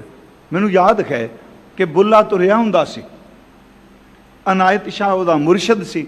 ਮੈਂ ਬੜੀ ਸੰਖੇਪ ਕਹਾਣੀ ਜਾਂ ਸਾਖੀ ਕਹਿ ਰਿਹਾ, ਕਿਉਂਕਿ ਕੱਲ ਕੇ ਸੱਜਣ ਨੇ ਕਿਹਾ ਵੀ ਜੀ ਵੀ ਤੁਸੀਂ ਸਾਖੀ ਜ਼ਰੂਰ ਕਰਿਆ ਕਰੋ। ਉਂਝ ਮੈਂ ਫਿਰ ਬੇਨਤੀ ਕਰਾਂਗਾ, ਸ਼ਬਦ ਨੂੰ ਸ਼ਬਦ ਨਾਲ ਖੋਲ੍ਹਣ ਦਾ ਆਨੰਦ ਹੀ ਵੱਖਰਾ ਹੈ, ਪਰ ਉਹਦਾ ਤਾਂ ਆਨੰਦ ਜੇ ਬੰਦਾ ਸਹਿਜ ਪਾਠ ਕਰੇ ਤਾਂ, ਜੇ ਸ਼ਬਦ ਦੀ ਸੋਝੀ ਹੋਵੇ ਤਾਂ। ਫਿਰ ਅਰਜ ਹੈ, ਬੁੱਲਾ ਤੁਰਿਆ ਆ ਰਿਹਾ, ਅਨਾਇਤ ਸ਼ਾਹ ਉਹਨੇ ਮੁਰਸ਼ਦ ਧਾਰਨ ਕਰ ਲਿਆ ਬੁੱਲੇ ਨੇ, ਤੇ ਦੁਬਦਾ ਸੀ ਉਹ ਅਰਾਈ ਤੇ ਮੈਂ ਸਜਦ। ਉਹ ਨਾ ਨੀਵੀਂ ਪਾ ਕੇ ਗਲੀ 'ਚ ਤੁਰਿਆ ਆਵੇ, ਕਦੀ ਖੱਬੇ ਨੂੰ ਹੋ ਜਾਏ ਨੀਵੀਂ ਪਾਈ, ਕਦੀ ਗਲੀ ਦੇ ਸੱਜੇ ਹੋ ਜਾਏ।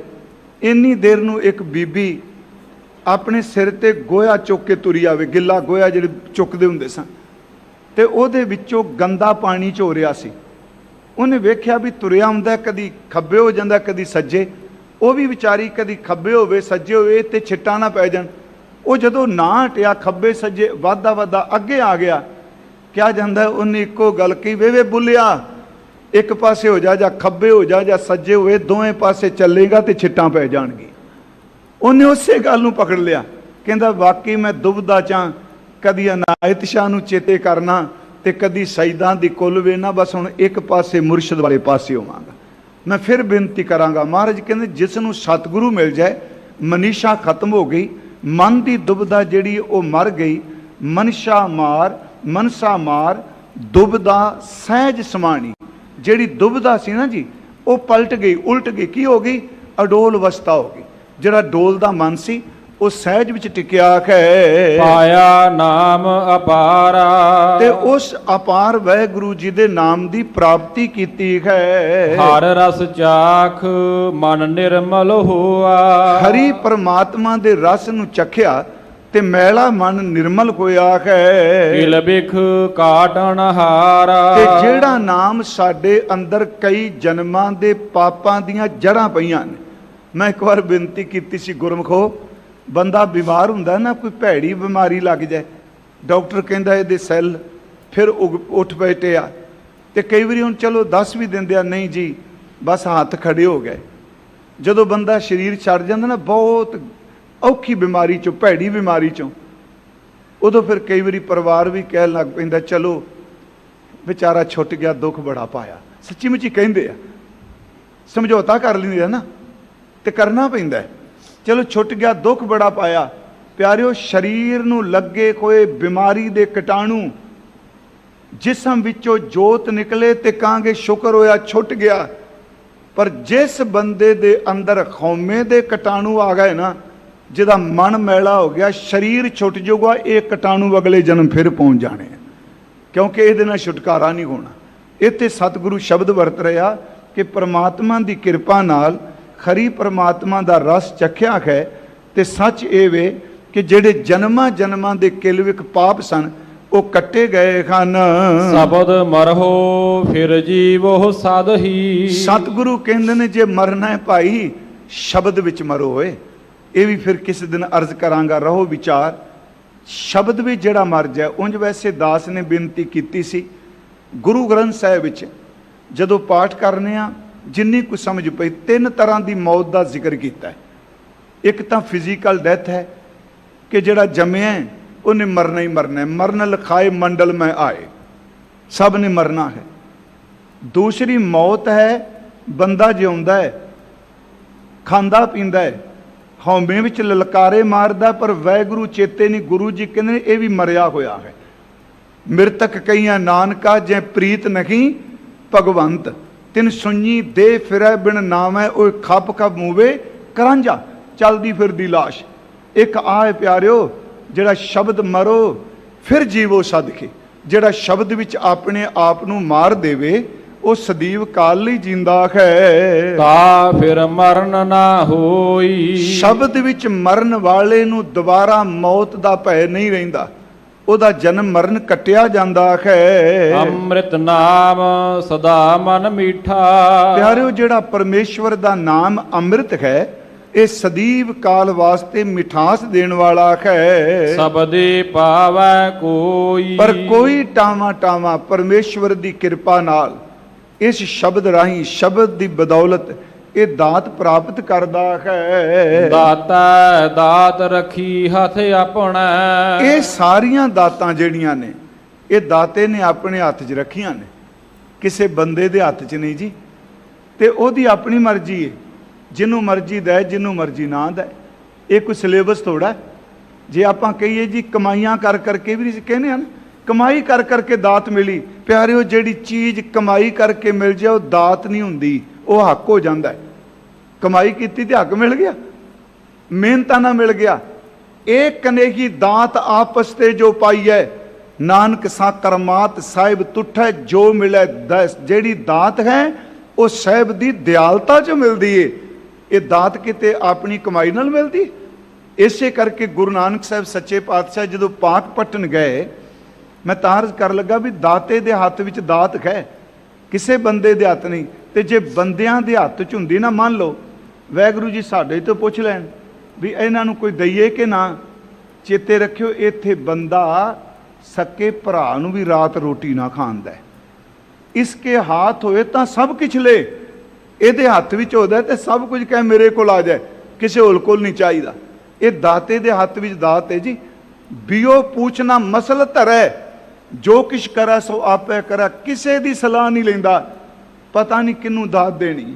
ਮਹਾਰਾਜ ਪਾਕ ਪਟਨ ਗਏ, ਅੰਮ੍ਰਿਤ ਵੇਲਾ ਸੀ ਤੇ ਉੱਥੇ ਇੱਕ ਮੁਰੀਦ ਬਾਬਾ ਜੀ ਦੇ ਸਥਾਨ ਦਾ ਗਾ ਰਿਹਾ ਸੀ ਕਿ ਪਹਿਲੇ ਪੈਰੇ ਫੁੱਲੜਾ ਫਲ ਪੀ ਪੱਛਾ ਰਾਤ, ਜੋ ਜਗਨ ਲਹਨ ਸੇ ਸਾਈਂ ਕੰਨੋ ਦਾਤ। ਪਹਿਲਾ ਪੈਰ ਇਬਾਦਤ ਇਸ ਤਰ੍ਹਾਂ ਜਿਵੇਂ ਖਿੜੇ ਹੋਏ ਫੁੱਲ ਨੇ, ਪਿਛਲ ਪੈਰ ਇਸ ਤਰ੍ਹਾਂ ਜਿਵੇਂ ਰਸ ਨਾਲ ਭਰੇ ਫਲ ਨੇ। ਪਰ ਜਿਹੜੇ ਜਾਗਣਗੇ ਦਾਤ ਉਹਨਾਂ ਨੂੰ ਮਿਲੇਗੀ। ਧਿਆਨ ਨਾਲ ਸੁਣਿਓ, ਜੋ ਜਗਨ ਲਹਨ ਸੇ ਸਾਈਂ ਕੰਨੋ ਦਾਤ। ਮਹਾਰਾਜ ਜੀ ਨੇ ਸੁਣ ਕੇ ਕਿਹਾ, ਵੇ ਮਰਦਾਨਿਆਂ, ਸੁਣੀ ਕੀ ਕਹਿੰਦੇ ਪਏ ਨੇ। ਉਹ ਫਿਰ ਕਹਿ ਰਿਹਾ ਸੀ, ਜੋ ਜਗਨ ਲਹਨ ਸੇ ਸਾਈਂ ਕੰਨੋ ਦਾਤ। ਮਹਾਰਾਜ ਹੱਸ ਕੇ ਕਹਿੰਦੇ ਨੇ, ਨਹੀਂ, ਦਾਤਾਂ ਜਾ ਕੇ ਨਹੀਂ ਮਿਲਦੀਆਂ, ਦਾਤਾਂ ਦਾਤੇ ਦੀ ਰਹਿਮ ਨਾਲ ਮਿਲਦੀਆਂ ਨੇ। ਮਹਾਰਾਜ ਜੀ ਨੇ ਉੱਤੇ ਸ਼ਲੋਕ ਕਿਹਾ ਜੀ, ਦਾਤੀ ਸਾਹਿਬ ਸੰਦੀਆਂ। ਇਹ ਦਾਤਾਂ ਸਾਰੀਆਂ ਵਾਹਿਗੁਰੂ ਜੀ ਦੀਆਂ ਨੇ, ਬੰਦੇ ਦੇ ਹੱਥ 'ਚ ਨਹੀਂ। ਕਿਆ ਚੱਲੇ ਤਿਸ ਨਾਲ, ਉਸ ਦਾਤ ਪ੍ਰਾਪਤ ਕਰਨ ਲਈ ਕੋਈ ਤਾਕਤ ਕੰਮ ਕਰੇਗੀ ਨਹੀਂ। ਦਾਤੀ ਸਾਹਿਬ ਸੰਦੀਆਂ ਕਿਆ ਚੱਲੇ ਤਿਸ ਨਾਲ। ਇੱਕ ਜਗੰਦੇ ਨਾ ਲੈਣ, ਇੱਕ ਸੁੱਤਿਆਂ ਦੇ ਉਠਾਲ। ਇੱਕ ਜਾਗਦੇ ਖਾਲੀ ਰਹਿ ਗਏ, ਦੂਜੀ ਸੁੱਤਿਆਂ ਨੂੰ ਦੇ ਦਿੱਤੀ। ਦਾਤੈ ਦਾਤ ਰੱਖੀ ਖੱਤ ਆਪਣੇ। ਦਾਤੇ ਨੇ ਆਪਣੇ ਖੱਤ ਵਿੱਚ ਹੀ ਦਾਤਾਂ ਰੱਖੀਆਂ ਹਨ। ਜਿਸ ਭਾਵੈ ਤਿਸ ਦੇਈ। ਪਿਆਰਿਓ, ਜਿਹੜਾ ਉਹਨੂੰ ਚੰਗਾ ਲੱਗੇ ਉਹਨੂੰ ਦੇ ਦਿੰਦਾ। ਹੁਣ ਮੇਰੇ ਵਰਗਾ ਕਹਿ ਨੂੰ ਕਿਉਂ ਦਿੱਤੀ। ਮਹਾਰਾਜ ਨੇ ਕਿਹਾ, ਜਿਸ ਤੂੰ ਦੇਹ ਤਿਸੈ ਕਿਆ ਚਾਰਾ। ਅਸੀਂ ਰੋਜ਼ ਪਾਠ ਕਰਨੇ, ਜਿਸ ਨੂੰ ਤੁਸੀਂ ਦਾਤ ਦੇ ਦਿਓ। ਸਾਰੀ ਦੁਨੀਆ ਜ਼ੋਰ ਲਾ ਲੈ, ਬੰਦਾ ਖਤਮ ਕਰ ਦੇਣਾ, ਇਹਨੂੰ ਅੱਗੇ ਨਹੀਂ ਵਧਣ ਦੇਣਾ। ਯਾਦ ਰੱਖਿਓ, ਜਿਹਨੂੰ ਪਰਮਾਤਮਾ ਦਾਤ ਦੇਵੇ, ਲੱਖਾਂ ਵਿਰੋਧੀ ਵੀ ਉਹਦੀ ਦਾਤ ਨੂੰ ਨਹੀਂ ਖੋ ਸਕਦੇ। ਤੇ ਜਿਹਨੂੰ ਨਹੀਂ ਦੇਣੀ, ਲੱਖਾਂ ਉਹਦੇ ਪਿੱਛੇ ਜਿੰਦਾਬਾਦ ਕਰੀ ਜੋ, ਉਹਨੂੰ ਕੁਝ ਵੀ ਨਹੀਂ ਮਿਲਣਾ। ਫਿਰ ਬੇਨਤੀ ਹੈ, ਜਿਸ ਤੂੰ ਦੇ ਤਿਸੈ ਕਿਆ ਚਾਰਾ। ਇੱਥੇ ਸਤਿਗੁਰੂ ਕਹਿੰਦੇ ਨੇ, ਦਾਤਾ ਦਾਤ ਰੱਖੀ ਹੱਥ ਆਪਣੇ। ਜਿਸ ਭਾਵ ਹੈ, ਉਹਦੀ ਮਰਜ਼ੀ, ਜਿਹੜਾ ਚੰਗਾ ਲੱਗ ਜਾਏ ਉਹਨੂੰ ਦਾਤ ਦਿੰਦਾ ਹੈ। ਨਾਨਕ ਨਾਮ ਰਤੇ ਸੁਖ ਪਾਇਆ। ਸਤਿਗੁਰੂ ਗੁਰੂ ਅਮਰਦਾਸ ਕਹਿੰਦੇ ਨੇ, ਭਾਈ ਗੁਰਸਿੱਖੋ, ਜਿਹੜੇ ਵਾਹਿਗੁਰੂ ਜੀ ਦੇ ਨਾਮ 'ਚ ਰਤੇ ਹੋਇਆ ਉਹਨਾਂ ਨੇ ਆਤਮਿਕ ਸੁਖ ਪਾਇਆ ਹੈ। ਦਰਗਹ ਜਾਪਹਿ ਸੇਈ। ਪਾਰ ਬ੍ਰਹਮ ਪਰਮੇਸ਼ਵਰ ਦੀ ਦਰਗਾਹ ਵਿੱਚ ਭਾਈ ਜਿਨ੍ਹਾਂ ਨੂੰ ਨਾਮ ਦੀ ਦਾਤ ਮਿਲੀ, ਉਹੀ ਪ੍ਰਵਾਨ ਨੇ, ਉਹ ਸੁਰਖਰੂ ਨੇ, ਉਹਨਾਂ ਨੂੰ ਮਾਣ ਸਨਮਾਨ ਮਿਲਦਾ ਹੈ। ਇਹ ਸੀ ਅੱਜ ਦੇ ਸ਼ਬਦ ਦੇ ਅਖਰੀ ਅਰਥ। ਮੈਂ ਥੋੜੀ ਜਿਹੀ ਤੇਜ਼ੀ ਨਾਲ ਕੀਤੇ ਆ, ਕਿਉਂਕਿ ਇੱਕ ਤਾਂ ਅੱਜ ਸਾਡੀ ਮਾਂ ਜੀ ਦਾ ਜਨਮ ਦਿਹਾੜਾ ਹੈ। ਪਿਆਰਿਓ, ਥੋੜਾ ਜਿਹਾ ਮੈਂ ਪੰਛੀ ਝਾਤ ਮਾਰਾਂਗਾ। ਇਹ ਨਹੀਂ ਕਿ ਆਪ ਜੀ ਜਾਣਦੇ ਨਹੀਂ, ਕੋਈ ਪ੍ਰਚਾਰਕ ਵੀ ਹੁੰਦਾ, ਸਾਖੀਆਂ ਆਪਾਂ ਸਾਰੇ ਜਾਣਦੇ। ਪ੍ਰਚਾਰਕ ਦਾ ਫਰਜ਼ ਹੁੰਦਾ ਹੈ ਵੀ ਸੰਗਤ ਨੂੰ ਜਿੰਨੀ ਕੁ ਉਹਨੂੰ ਸਮਝ ਹੋਵੇ ਉਨੀ ਕੁ ਗੱਲ ਜ਼ਰੂਰ ਸਾਂਝੀ ਕਰੇ, ਉਹ ਦੇਣ। ਮਾਤਾ ਸਾਹਿਬ ਕੌਰ ਜੀ, ਜਿਨ੍ਹਾਂ ਦਾ ਡਾਕਟਰ ਤਰਲੋਚਨ ਸਿੰਘ ਜੀ ਲਿਖਦੇ ਨੇ, ਜੇ ਮੁਗਲਾਂ ਦਾ ਸ਼ਾਹੀ ਰਿਕਾਰਡ ਹੈ ਉਹਦੇ ਵਿੱਚ ਉਹਨਾਂ ਦਾ ਨਾਮ ਹੈ ਕੁਵਾਰਾ ਡੋਲਾ ਸਾਹਿਬ ਦੇਵੀ। ਫਿਰ ਮੇਰੀ ਬੇਨਤੀ ਹੈ, ਮਾਤਾ ਜੀ ਦਾ ਜਨਮ ਹੋਇਆ ਹੈ ਰੋਹਤਾਸ ਦੇ ਅੰਦਰ, ਜ਼ਿਲ੍ਹਾ ਰੋਹਤਾਸ, ਜਿਹੜਾ ਅੱਜ ਕੱਲ੍ਹ ਪਾਕਿਸਤਾਨ ਦੇ ਵਿੱਚ ਪੋਠੋਹਾਰ ਦਾ ਇਲਾਕਾ ਹੈ। ਉੱਥੇ ਮਾਤਾ ਜੀ ਦਾ ਜਨਮ ਹੋਇਆ। ਇਹਨਾਂ ਦੇ ਸਨਮਾਨਯੋਗ ਪਿਤਾ ਦਾ ਨਾਮ ਸੀ ਭਾਈ ਰਾਮਾ ਜੀ। ਕਿਸੇ ਨੇ ਲਿਖਿਆ ਭਾਈ ਰਾਮੂ ਜੀ, ਇੱਕ ਨੇ ਸ਼ਬਦ ਵਰਤਿਆ ਭਾਈ ਰਾਵਾ ਜੀ। ਮੈਂ ਦੁਬਦਾ ਲਈ ਨਹੀਂ ਕਹਿ ਰਿਹਾ, ਕਿਉਂਕਿ ਇਸ ਕਰਕੇ ਜਿਹੜਾ ਪੁਸਤਕ ਕਿਸੇ ਪੜ੍ਹੀ ਹੋਵੇ ਉਹ ਸੋਚਦਾ ਹੋਵੇਗਾ ਸ਼ਾਇਦ ਗਲਤ ਨਾਂ ਦੱਸਦੇ ਪਏ। ਭਾਈ ਰਾਮਾ ਜੀ, ਭਾਈ ਰਾਵਾ ਜੀ, ਭਾਈ ਰਾਮੂ ਜੀ। ਭਾਈ ਕਾਹਨ ਸਿੰਘ ਨਾਭਾ ਜੀ ਲਿਖਦੇ ਨੇ ਇਹ ਬਸੀ ਗੋਦ ਦੇ ਖੱਤਰੀ ਸਨ ਜੀ। ਭਾਈ ਰਾਮਾ ਜੀ, ਇਹਨਾਂ ਦੇ ਘਰੋਂ ਜਿਹੜੀ ਬੀਬੀ ਸੀ ਉਹਦਾ ਨਾਮ ਸੀ ਜਸ ਦੇਵੀ। ਫਿਰ ਬੇਨਤੀ, ਮਾਤਾ ਸਾਹਿਬ ਕੌਰ ਜੀ ਦੀ ਮਾਂ ਦਾ ਨਾਮ ਸੀ ਮਾਤਾ ਜਸ ਦੇਵੀ। ਫਿਰ ਇਸੇ ਕਰਕੇ ਅੱਗੇ ਸ਼ਬਦ ਬਣ ਜਾਂਦਾ ਦੀ ਸਾਹਿਬ ਦੇਵੀ। ਅਸਲ 'ਚ ਜਿਹੜਾ ਰੋਹਤਾਸ ਜਿੱਥੇ ਮਾਤਾ ਜੀ ਦਾ ਜਨਮ ਹੋਇਆ ਹੈ, ਇੱਥੇ ਧੰਨ ਗੁਰੂ ਨਾਨਕ ਸਾਹਿਬ ਜੀ ਦੇ ਪਹਿਲਾ ਮੁਬਾਰਕ ਚਰਨ ਪਏ ਸਨ। ਪਹਿਲੇ ਜਾਮੇ 'ਚ ਸਤਿਗੁਰੂ ਇਸ ਰੋਹਤਾਸ ਵਿੱਚ ਆਏ। ਇੱਥੇ ਸੰਗਤ ਇਕੱਠੀ ਹੋਈ ਜੀ। ਸੰਗਤ ਨੇ ਸਤਿਗੁਰਾਂ ਦੇ ਚਰਨ ਪਰਸੇ, ਕੀਰਤਨ ਹੋਇਆ, ਮਹਾਰਾਜ ਜੀ ਨੇ ਰਹਿਮਤਾਂ ਵਰਤਾਈਆਂ। ਤੇ ਇਸ ਰੋਹਤਾਸ ਦਾ ਇੱਕ ਸਿੱਖ ਸੀ, ਉਹਦਾ ਨਾਮ ਇਤਿਹਾਸ ਨੇ ਲਿਖਿਆ ਭਾਈ ਭਗਤੂ। ਇੱਕ ਤਾਂ ਭਾਈ ਭਗਤੂ ਉਹ ਹੋਏ ਨੇ ਜੀ ਜਿਹੜੇ ਬਾਬਾ ਭਾਈ ਆਦਮ ਦੀ ਔਲਾਦ ਨੇ, ਜਿਨ੍ਹਾਂ ਨੂੰ ਭਾਈ ਉਦਮ ਵੀ ਕਈਆਂ ਲਿਖਿਆ, ਜਿਨ੍ਹਾਂ ਨੂੰ ਗੁਰੂ ਰਾਮਦਾਸ ਦੀ ਅਸੀਸ ਨਾਲ ਜਨਮ ਹੋਇਆ। ਪਰ ਇਹ ਭਾਈ ਭਗਤੂ ਗੁਰੂ ਨਾਨਕ ਸਾਹਿਬ ਜੀ ਦੇ ਵੇਲੇ ਹੋਇਆ, ਕੀਰਤਨ ਹੋਇਆ। ਤੇ ਇਸ ਭਾਈ ਭਗਤੂ ਨੇ ਇਸ ਇਲਾਕੇ ਵਿੱਚ ਸਿੱਖੀ ਦਾ ਬਹੁਤ ਪ੍ਰਚਾਰ ਕੀਤਾ। ਧੰਨ ਗੁਰੂ ਨਾਨਕ ਸਾਹਿਬ ਜੀ ਨੂੰ ਹੱਥ ਜੋੜ ਕੇ ਬੇਨਤੀ ਕੀਤੀ, ਸੱਚੇ ਪਾਤਸ਼ਾਹ ਜੀ ਇੱਕ ਕਿਰਪਾ ਕਰੋ, ਇਸ ਇਲਾਕੇ ਵਿੱਚ ਪਾਣੀ ਦੀ ਬੜੀ ਥੋੜ ਹੈ। ਇਹ ਇਲਾਕਾ ਪਾਣੀ ਤੋਂ ਬਿਨਾ ਬਹੁਤ ਬੇਹਾਲ ਜ਼ਿੰਦਗੀ ਬਤੀਤ ਕਰ ਰਿਹਾ। ਸਾਡਾ ਇਤਿਹਾਸ ਕਹਿੰਦਾ, ਇਤਿਹਾਸ ਵੀ ਕਹਿੰਦਾ ਤੇ ਅੱਜ ਵੀ ਉਹ ਚੀਜ਼ ਮੌਜੂਦ ਹੈ ਜੀ। ਮਹਾਰਾਜ ਸੱਚੇ ਪਾਤਸ਼ਾਹ ਜੀ ਨੇ ਕਿਰਪਾ ਕੀਤੀ, ਕਹਿਣ ਲੱਗੇ ਆ ਪੱਥਰ ਹਟਾਓ। ਰੋਹਤਾਸ ਵਿੱਚ ਉਹ ਪੱਥਰ ਹਟਾਇਆ ਗਿਆ ਤੇ ਉਹਦੇ ਵਿੱਚੋਂ ਪਾਣੀ ਦਾ ਚਸ਼ਮਾ, ਪਾਣੀ ਦਾ ਚੋਵਾ ਨਿਕਲਿਆ। ਤੇ ਕਿਹਾ ਜਾਂਦਾ ਹੈ ਅੱਜ ਵੀ, ਜੋ ਦੱਸਦੇ ਆ ਕਿ ਅੱਜ ਵੀ ਉਸ ਚੋ ਦਾ ਪਾਣੀ ਹੀ ਰੋਹਤਾਸ ਦੇ ਨਿਵਾਸੀ ਪੀਂਦੇ ਆ। ਧੰਨ ਗੁਰੂ ਨਾਨਕ ਸਾਹਿਬ ਮਹਾਰਾਜ, ਉਹਨਾਂ ਕਿਰਪਾ ਕੀਤੀ, ਕਿਹਾ ਭਾਈ ਇਹ ਪੱਥਰ ਹਟਾਓ, ਪਾਣੀ ਦਾ ਚੋਵਾ ਵਿੱਚੋਂ ਆ ਗਿਆ। ਉਹਨੂੰ ਚੋਵਾ ਸਾਹਿਬ ਕਿਹਾ ਜਾਂਦਾ ਹੈ। ਸਮਾਂ ਲੰਘਿਆ, ਭਾਈ ਭਗਤੂ ਦੇ ਵੇਲੇ ਤੋਂ ਰੋਹਤਾਸ ਦੀ ਸੰਗਤ, ਪੋਠੋਹਾਰੀ ਸੰਗਤ, ਗੁਰੂ ਨਾਨਕ ਸਾਹਿਬ ਜੀ ਦੇ ਘਰ ਦੀ ਪ੍ਰੇਮੀ, ਬਾਣੀ ਪੜ੍ਹਨ ਵਾਲੀ, ਹਰ ਪਾਤਸ਼ਾਹ ਜੀ ਦੇ ਚਰਨਾਂ 'ਚ ਆਉਂਦੀ ਰਹੀ। ਜਦੋਂ ਗੁਰੂ ਗੋਬਿੰਦ ਸਿੰਘ ਜੀ ਦਾ ਵੇਲਾ ਆਇਆ ਹੈ, ਸਰਦਾਰ ਕਰਮ ਸਿੰਘ ਹਿਸਟੋਰੀਅਨ, ਉਹਨਾਂ ਨੇ ਮਾਤਾ ਜੀ ਦੇ ਬਾਰੇ ਇੱਕ ਗੱਲ ਲਿਖੀ। ਸਰਦਾਰ ਕਰਮ ਸਿੰਘ ਹਿਸਟੋਰੀਅਨ ਲਿਖਦੇ ਨੇ ਕਿ ਮਾਤਾ ਸਾਹਿਬ ਕੌਰ ਦੇ ਪਿਤਾ ਜੀ ਬਾਬਾ ਰਾਮਾ ਜੀ ਤੇ ਮਾਤਾ ਜਸ ਦੇਵੀ ਜੀ ਇਹ ਸਤਿਗੁਰੂ ਜੀ ਦੇ ਕੋਲ ਆਨੰਦਪੁਰ ਸਾਹਿਬ ਦੀ ਧਰਤੀ ਤੇ ਗਏ ਆ। ਇਹਨਾਂ ਦੇ ਘਰ ਸੰਤਾਨ ਨਹੀਂ ਸੀ। ਇਹਨਾਂ ਦੋਨਾਂ ਨੇ ਮਹਾਰਾਜ ਦੇ ਹਜ਼ੂਰ ਹੱਥ ਜੋੜ ਕੇ ਬੇਨਤੀ ਕੀਤੀ ਕਿ ਸੱਚੇ ਪਾਤਸ਼ਾਹ, ਘਰ ਔਲਾਦ ਨਹੀਂ, ਸੰਤਾਨ ਨਹੀਂ।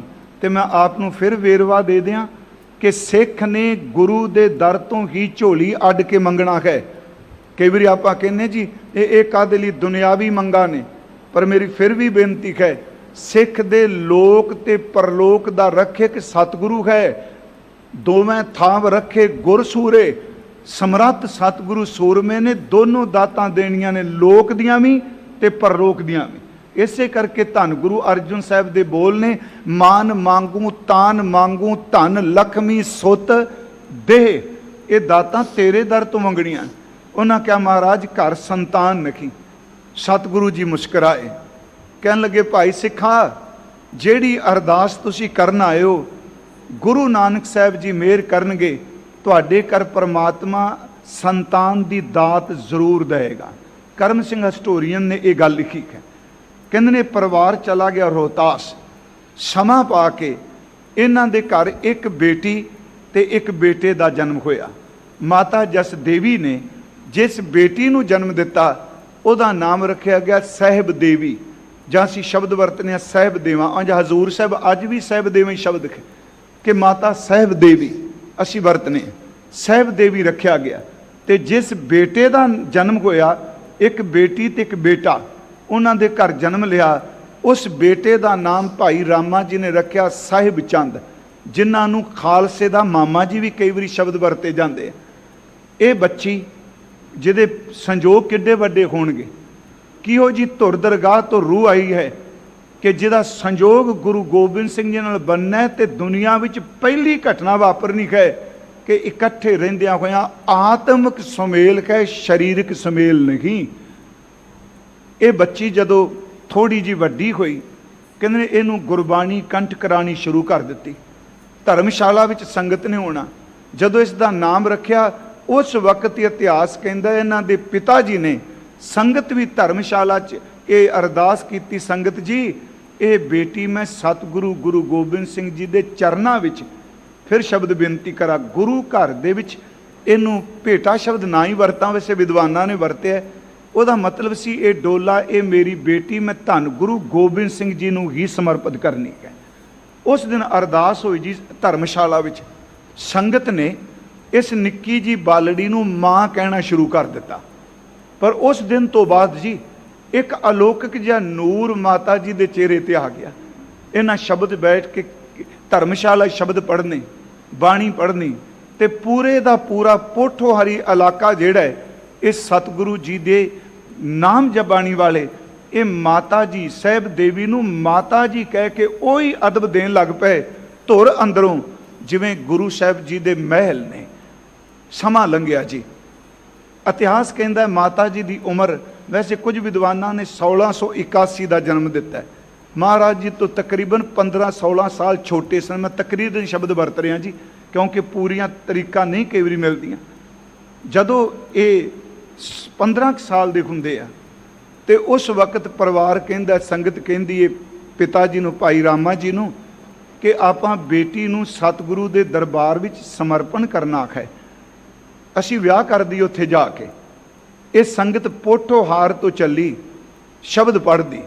ਡਾਕਟਰ ਮਹਿੰਦਰ ਕੌਰ ਗਿੱਲ ਲਿਖਦੀ ਹੈ ਕਿ ਕੈਸੀ ਅਚੰਭਤ ਖੇਡ ਹੈ, ਜਿੱਥੇ ਵਿਆਹਣ ਜਾਣਾ ਉੱਥੇ ਜੇ ਖਬਰ ਕੋਈ ਨਹੀਂ ਦਿੱਤੀ, ਪਰ ਬੱਚੀ ਨੂੰ ਲਾੜੀ ਬਣਾ ਕੇ ਪੋਠੋਹਾਰੀ ਸੰਗਤ ਆਪਣੇ ਰੋਹਤਾਸ ਤੋਂ ਚੱਲ ਪਈ ਹੈ। ਇਹ ਸੰਗਤ ਪੜਾਂ ਦਰ ਪੜਾਂ ਲੰਘਦੀ ਹੋਈ ਸ਼੍ਰੀ ਅਨੰਦਪੁਰ ਸਾਹਿਬ ਦੀ ਧਰਤੀ ਤੇ ਪਹੁੰਚ ਗਈ।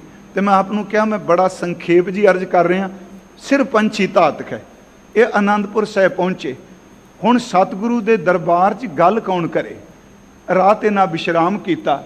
ਉੱਥੇ ਫਿਰ ਸਭ ਤੋਂ ਪਹਿਲਾਂ ਪੋਠੋਹਾਰੀ ਸੰਗਤ ਨੇ ਗੁਰੂ ਜੀ ਦੇ ਖਜ਼ਾਨਚੀ, ਉਹਦਾ ਨਾਮ ਸੀ ਭਾਈ ਭਗਵਾਨ ਸਿੰਘ, ਉਹਨੂੰ ਜਾ ਕੇ ਬੇਨਤੀ ਕੀਤੀ, ਜੀ ਸਾਡਾ ਇਹ ਸੰਕਲਪ ਹੈ, ਅਸੀਂ ਦ੍ਰਿੜ ਇਰਾਦੇ ਨਾਲ ਸਾਰੀ ਸੰਗਤ ਇਹਨਾਂ ਨੂੰ ਮਾਂ ਜੀ ਕਹਿੰਦੇ ਆ, ਅਸੀਂ ਸਤਿਗੁਰੂ ਜੀ ਦੇ ਲੜ ਲਾਉਣ ਵਾਸਤੇ ਆਏ ਹਾਂ। ਸਵੇਰੇ ਪਿਆਰਿਓ ਦਰਬਾਰ ਸਜਿਆ। ਸੱਚੀ ਸਰਕਾਰ ਧੰਨ ਧੰਨ ਗੁਰੂ ਗੋਬਿੰਦ ਸਿੰਘ, ਅੰਮ੍ਰਿਤ ਸੰਚਾਰ ਹੋ ਚੁੱਕਾ ਸੀ ਜੀ, ਯਾਦ ਰੱਖਿਓ।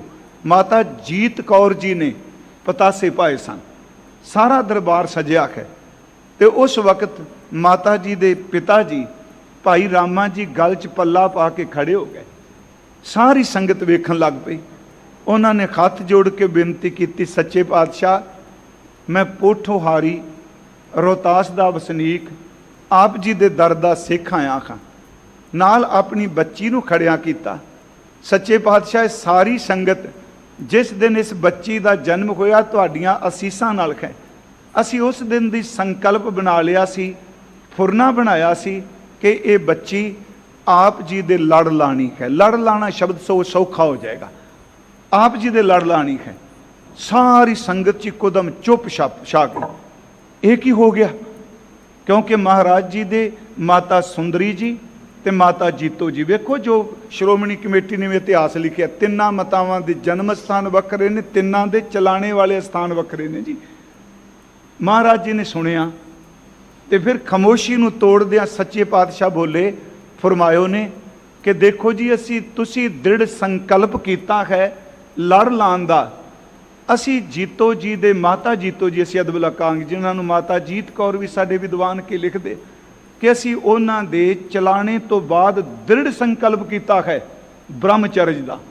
ਇਸ ਗੱਲ ਨੂੰ ਫਿਰ ਧਿਆਨ ਨਾਲ ਸੁਣਿਓ। ਗੁਰੂ ਜੀ ਦੇ ਗ੍ਰਸਤ ਨੂੰ, ਕਿਉਂਕਿ ਅੱਜ ਅਸੀਂ ਜਦੋਂ ਕਹਿੰਦੇ ਆ ਨਾ ਇਹ ਗੁਰੂ ਜੀ ਸਾਡੇ ਵਰਗੇ ਗ੍ਰਸਤੀ ਸਨ, ਉਹ ਵੇਖੋ ਇਹ ਸਾਰੇ ਕਹਿੰਦੇ ਆ ਗੁਰੂ ਜੀ ਸਾਡੇ ਵਰਗੇ ਗ੍ਰਸਤੀ। ਓਏ ਆਪਾਂ ਵਾਸ਼ਨਾ 'ਚ ਮਾਰੇ 60 मैं सच कहना 80 साल की उम्र हो गई, अजे वासना सानू छड्डदी नहीं पई। असीं किवें कहने आ गुरु जी साडे वर्गा गुरु गृहस्थी सी। नहीं प्यारिओ, अरदास करो आपां गुरु वर्गे गृहस्थी बन सकीए।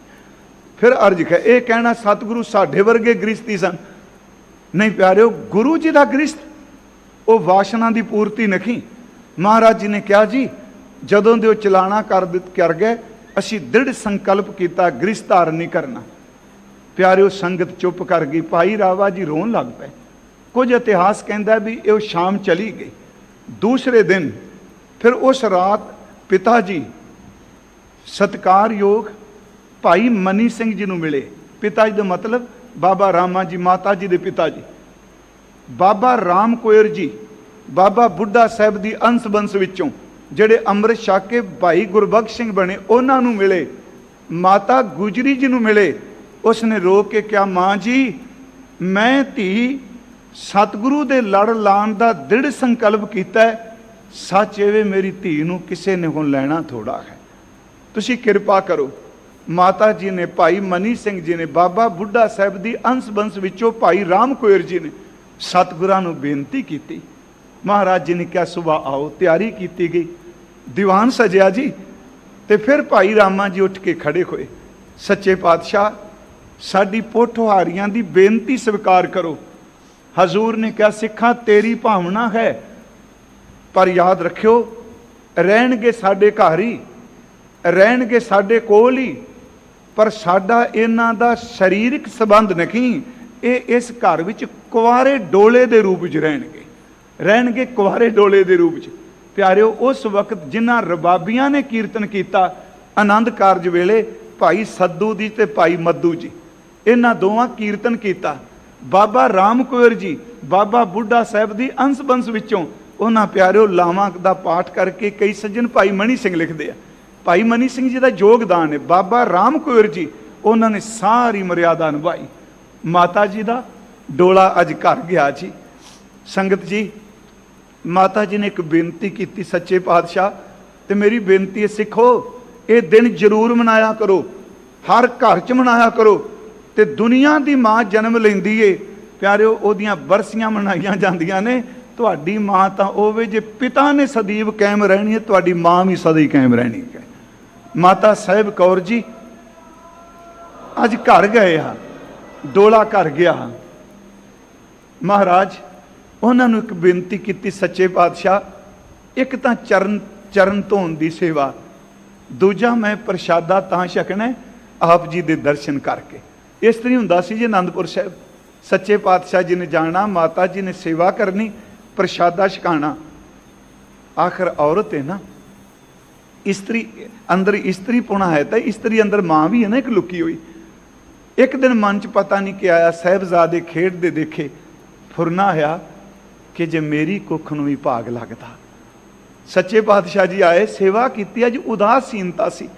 महाराज पूछते ने जी आप उदास क्यों हो? कहने लगे महाराज एक बेनती है जी। सतगुरु कहने दसो। कहते आ औरत बच्चे नाल संपूर्ण हुंदी है, सुहागन, मैं सुहागन हाँ, मेरी इच्छा है माँ दी, माँ बनदी। सतगुरां ने प्यारिओ जिहड़े शब्द कहे, कहने लगे आप उस दिन दृढ़ संकल्प किया है, होर वासना कोई नहीं। कहने कोई वासना नहीं, याद रखियो सिर्फ पुत्र की एक भावना है। कहने लगे सवेरे संगत विच आओ, तुहाडी झोली च वो पुत्र पांगा जिहड़ा सदैव काल वास्ते रहेगा। महाराज सवेरे माता जी संगत विच गए, दीवान सजिया। कहते ने माँ जी उठ के खड़े होए। सच्चे पातशाह ने कहा दो मेरे पुत्र ने, एक मेरे साहिबजादे ने बिंदी, एक मेरे पुत्र ने नादी। यही कारण जो अमृत छकाया जाता है खालसा जी, उस दिन कहा जाता है तुसी गुरु गोबिंद सिंह जी दे नादी पुत्र हो। बिंदी का मतलब आप समझने जेड़े बिंद तो बने आ, ते नादी का अर्थ है जेड़े शब्द विचों पैदा होए आ। प्यारिओ नादी पुत्र जिहड़ा नाद चों निकलिया है। कहन लगे आ चार साहिबजादे ने बिंदी पुत्र, आ खालसा मेरा नादी पुत्र है। ते उस वक्त महाराज जी ने कहा खालसा जी अज तो बाद तुहानू असां माता साहिब कौर जी वाल इशारा करके एदी गोद विच पा दिता। अज तो बाद रहिंदी दुनिया तक खालसे की हस्ती मौजूद रहेगी। सारे क्या करनगे, गुरु गोबिंद सिंह के बच्चे हाँ ते मां साडी दा नाम माता साहब कौर है। आप जी नूं माता जी की गोद च पा दिता। प्यारिओ, ओदा पुत्तर, ओदी गोद कदी सुंजी नहीं होनी, सच्ची कदी सुंजी हुंदी है जी। मैं फिर बेनती करांगा, बिंदी पुत्तर नूं तां मां जन्म देंदी है 9 महीनों बाद। इस तरह है ना जी, जो परमात्मा की रचाई रचना है। 9 महीने बाद, 10 महीने बाद, गुरमुखो माता साहब कौर दी गोद तां नादी शब्दी है। ओदी गोद विच तां हज़ारां सिख रोज़ जन्म लेंदे पए। जदों अमृत संचार हुंदा है उदों नादी पुत्र जन्म लैंदा है। माता जी आनंदपुर साहिब रहे।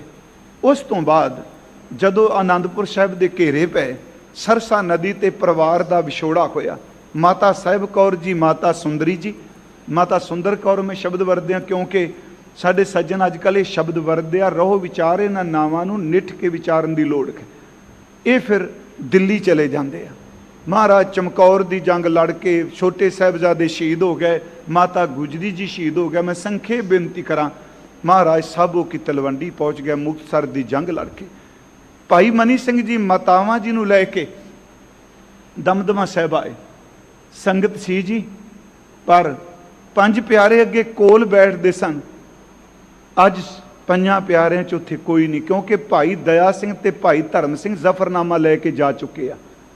भाई मोहकम सिंह, भाई साहब सिंह ते भाई हिम्मत सिंह जी शहीद हो चुके आ चमकौर साहब। माता गुजरी जी भी नहीं, साहबजादे भी नहीं। मातावां ने संगत वाल देखा। उत्थे माता सुंदरी जी ने पूछा, सतगुरु मेरे लाल प्यारिओ, मैं तुहानूं फिर बेनती करा, इमोशनल कर ली नहीं, तुसीं किन्ने खुशकिस्मत होए।